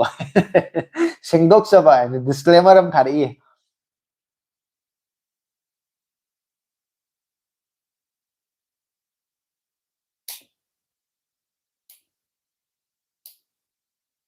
ꯑꯗꯨꯗꯤ ꯃꯌꯥꯝꯁꯨ ꯀꯃꯦꯟꯁꯤ ꯏꯁꯜꯂꯛꯇ꯭ꯔꯦ ꯃꯣꯏꯒꯤ ꯂꯕ ꯍꯤꯁꯇ꯭ꯔꯤꯁꯦ ꯌꯥꯝ ꯁꯥꯡꯉꯦ ꯃꯥꯅꯦ ꯃꯥꯅꯦ ꯈꯔ ꯁꯥꯡꯈꯔꯦ ꯃꯣꯏꯒꯤ ꯋꯥꯔꯤꯁꯦ ꯀꯩꯅꯣ ꯃꯌꯥꯝꯁꯨ ꯒꯨꯗ ꯅꯥꯏꯠ ꯍꯥꯏꯕ ꯀꯃꯦꯟꯁꯤ ꯏꯁꯜꯂꯛꯇ꯭ꯔꯦ ꯃꯌꯥꯝꯅ ꯏꯔꯛꯇ꯭ꯔꯕꯅꯤꯅ ꯑꯩꯅ ꯑꯣꯏꯅ ꯍꯥꯏꯔꯒꯦ ꯃꯌꯥꯝꯅ ꯒꯨꯗ ꯅꯥꯏꯠ ꯑꯅ ꯑꯃꯨꯛꯇꯪ ꯏꯁꯟꯕꯤꯔꯒꯗꯤ ꯍꯦꯟꯅ ꯅꯨꯡꯉꯥꯏꯒꯗꯕꯅꯤ ꯑꯗꯣ ꯃꯇꯝꯁꯨ ꯊꯦꯡꯖꯜꯂꯛꯑꯦ ꯄꯨꯡ 12ꯒ ꯃꯤꯅꯤꯠ 13 ꯆꯠꯂꯦ ꯄꯨꯡ 12ꯒ ꯃꯤꯅꯤꯠ 13 ꯍꯥꯏꯁꯦ ꯑꯩꯈꯣꯏ ꯃꯅꯤꯄꯨꯔꯗꯗꯤ ꯑꯍꯤꯡ ꯅꯣꯡꯌꯥꯏ ꯑꯗꯨ ꯆꯞ ꯆꯥꯕꯤ ꯑꯗꯨ ꯌꯧꯔꯕꯅꯤ ꯑꯗꯨꯅ ꯃꯇꯝꯁꯤꯅ ꯊꯦꯡꯖꯜꯂꯛꯄꯅꯤꯅ ꯍꯌꯦꯡ ꯅꯣꯡꯉꯥꯜꯂꯒ ꯊꯕꯛ ꯏꯪꯈꯥꯡ ꯆꯠꯀꯗꯕꯁꯨ ꯃꯌꯥꯝꯅ ꯂꯩꯔꯝꯒꯅꯤ ꯑꯗꯨꯅ ꯌꯥꯝ ꯊꯦꯡꯅ ꯇꯧ ꯂꯩꯕꯗꯨꯁꯨ ꯅꯨꯡꯉꯥꯏꯇ꯭ꯔꯦ ꯑꯩꯁꯨ ꯄꯣꯊꯥꯔꯒꯦꯅ ꯈꯜꯂꯦ ꯑꯗꯨꯅ ꯃꯌꯥꯝꯁꯨ ꯄꯣꯊꯥꯕꯤꯔꯣ ꯅꯨꯡꯉꯥꯏꯕ ꯉꯁꯤꯒꯤ ꯑꯍꯤꯡꯁꯤꯃ ꯇꯨꯝꯕ ꯉꯁꯤꯒꯤ ꯅꯨꯃꯤꯠꯁꯤꯃꯗꯤ ꯂꯣꯏꯈ꯭ꯔꯦꯀꯣ ꯑꯍꯤꯡꯁꯤꯃ ꯇꯨꯝꯕ ꯃꯇꯝꯗ ꯑꯍꯤꯡ ꯍꯥꯏꯕꯁꯤ ꯂꯣꯏꯔꯦ ꯉꯁꯤꯒꯤ ꯅꯨꯃꯤꯠꯁꯤ ꯂꯣꯏꯔꯕꯅꯦ ꯑꯗꯨꯕꯨ ꯍꯌꯦꯡ ꯍꯧꯒꯠꯂꯛꯄ ꯃꯇꯝꯗ ꯃꯌꯥꯝꯅ ꯈꯟꯖꯔꯤꯕ ꯅꯤꯡꯖꯔꯤꯕ ꯇꯧꯒꯦꯅ ꯈꯜꯂꯤꯕ ꯍꯌꯦꯡ ꯍꯧꯒꯠꯂꯒ ꯆꯠꯀꯦ ꯈꯜꯂꯤꯕ ꯊꯕꯛ ꯁꯤꯃ ꯇꯧꯒꯦꯅ ꯈꯜꯂꯤꯕ ꯃꯌꯥꯝ ꯄꯨꯝꯅꯃꯛꯇ ꯂꯣꯏꯅꯃꯛ ꯑꯐꯕ ꯅꯨꯃꯤꯠ ꯑꯃ ꯑꯣꯏꯗꯅ ꯃꯥꯏ ꯄꯥꯛꯄ ꯑꯃ ꯅꯨꯃꯤꯠ ꯑꯃ ꯑꯣꯏꯕꯤꯔꯣ ꯍꯥꯏꯕ ꯋꯥꯐꯝꯁꯦ ꯑꯩ ꯊꯝꯖꯔꯀꯥꯟꯗ ꯉꯁꯤꯗꯤ ꯒꯨꯗ ꯅꯥꯏꯠ ꯍꯥꯏꯗꯅ ꯃꯌꯥꯝ ꯄꯨꯝꯅꯃꯛꯇꯤ ꯀꯥꯏꯅꯕꯒꯤ ꯌꯥꯊꯪꯁꯦ ꯅꯤꯖꯔꯤ ꯃꯌꯥꯝ ꯄꯨꯝꯅꯃꯛ ꯀꯥꯏꯅꯔꯁꯦ ꯃꯊꯪꯒꯤ ꯚꯤꯗꯤꯑꯣ ꯉꯥꯏꯕꯤꯔꯝꯃꯣ ꯃꯊꯪꯒꯤ ꯚꯤꯗꯤꯑꯣꯗ ꯂꯥꯏꯛ ꯀꯃꯦꯟ ꯁꯤꯌꯔ ꯇꯧꯕꯤꯔꯝꯕ ꯀꯥꯎꯕꯤꯔꯝꯃꯅꯨ ꯑꯗꯨꯒ ꯊꯥꯡꯖ ꯅꯨꯃꯤꯠꯇ ꯂꯥꯏꯚ ꯊꯥꯕ ꯃꯇꯝꯗ ꯑꯃꯨꯛ ꯉꯁꯤ ꯋꯥꯔꯤ ꯁꯥꯟꯅꯔꯤꯕ ꯁꯨꯃꯥꯏꯅ ꯅꯨꯡꯉꯥꯏꯅ ꯋꯥꯔꯤ ꯁꯥꯟꯅꯕ ꯑꯣꯏꯔꯁꯤ ꯃꯌꯥꯝ ꯍꯟꯗꯛꯇꯤ ꯂꯥꯛꯆꯔꯔꯣꯏ ꯃꯌꯥꯝ ꯕꯥꯏ ꯍꯥꯏꯔꯤ ꯏꯕꯨꯡ ꯒꯨꯗ ꯅꯥꯏꯠ ꯑꯩ ꯅꯨꯄꯥ ꯀꯣꯏꯗꯕꯅꯤ ꯑꯃꯨꯛꯇ ꯂꯥꯎꯊꯣꯛꯑꯣ ꯍꯥꯏꯔꯤ ꯀꯣꯏꯗꯕꯅꯤ ꯃꯌꯥꯝ ꯑꯗꯨꯗꯤ ꯒꯨꯗ ꯅꯥꯏꯠ ꯑꯣꯏꯔꯁꯤ ꯃꯌꯥꯝ ꯄꯨꯝꯅꯃꯛ ꯀꯥꯏꯅꯔꯁꯤ ꯃꯌꯥꯝ ꯃꯊꯪꯗ ꯑꯃꯨꯛ ꯊꯦꯡꯅꯔꯁꯤꯀꯣ ꯊꯥꯡꯖ ꯅꯨꯃꯤꯠꯇ ꯉꯥꯏꯕꯤꯔꯝꯃꯣ ꯊꯥꯡꯖ ꯅꯨꯃꯤꯠꯇ ꯑꯩꯁꯨ ꯇꯔꯥꯝꯅ ꯃꯌꯥꯝꯒ ꯋꯥꯔꯤ ꯁꯥꯟꯅꯅꯕ ꯉꯥꯏꯔꯝꯃꯒꯦ ꯑꯗꯣ ꯑꯩꯒꯗꯤ ꯅꯣꯏꯁꯤꯀꯣ ꯒꯨꯗ ꯅꯥꯏꯠ ꯃꯌꯥꯝ ꯑꯩ ꯀꯩꯅꯣꯁꯨ ꯂꯣꯏꯁꯤꯜꯂꯒꯦ ꯉꯧꯕ ꯂꯣꯏꯁꯤꯜꯂꯦ ꯋꯥꯔꯧ ꯌꯥꯗꯦ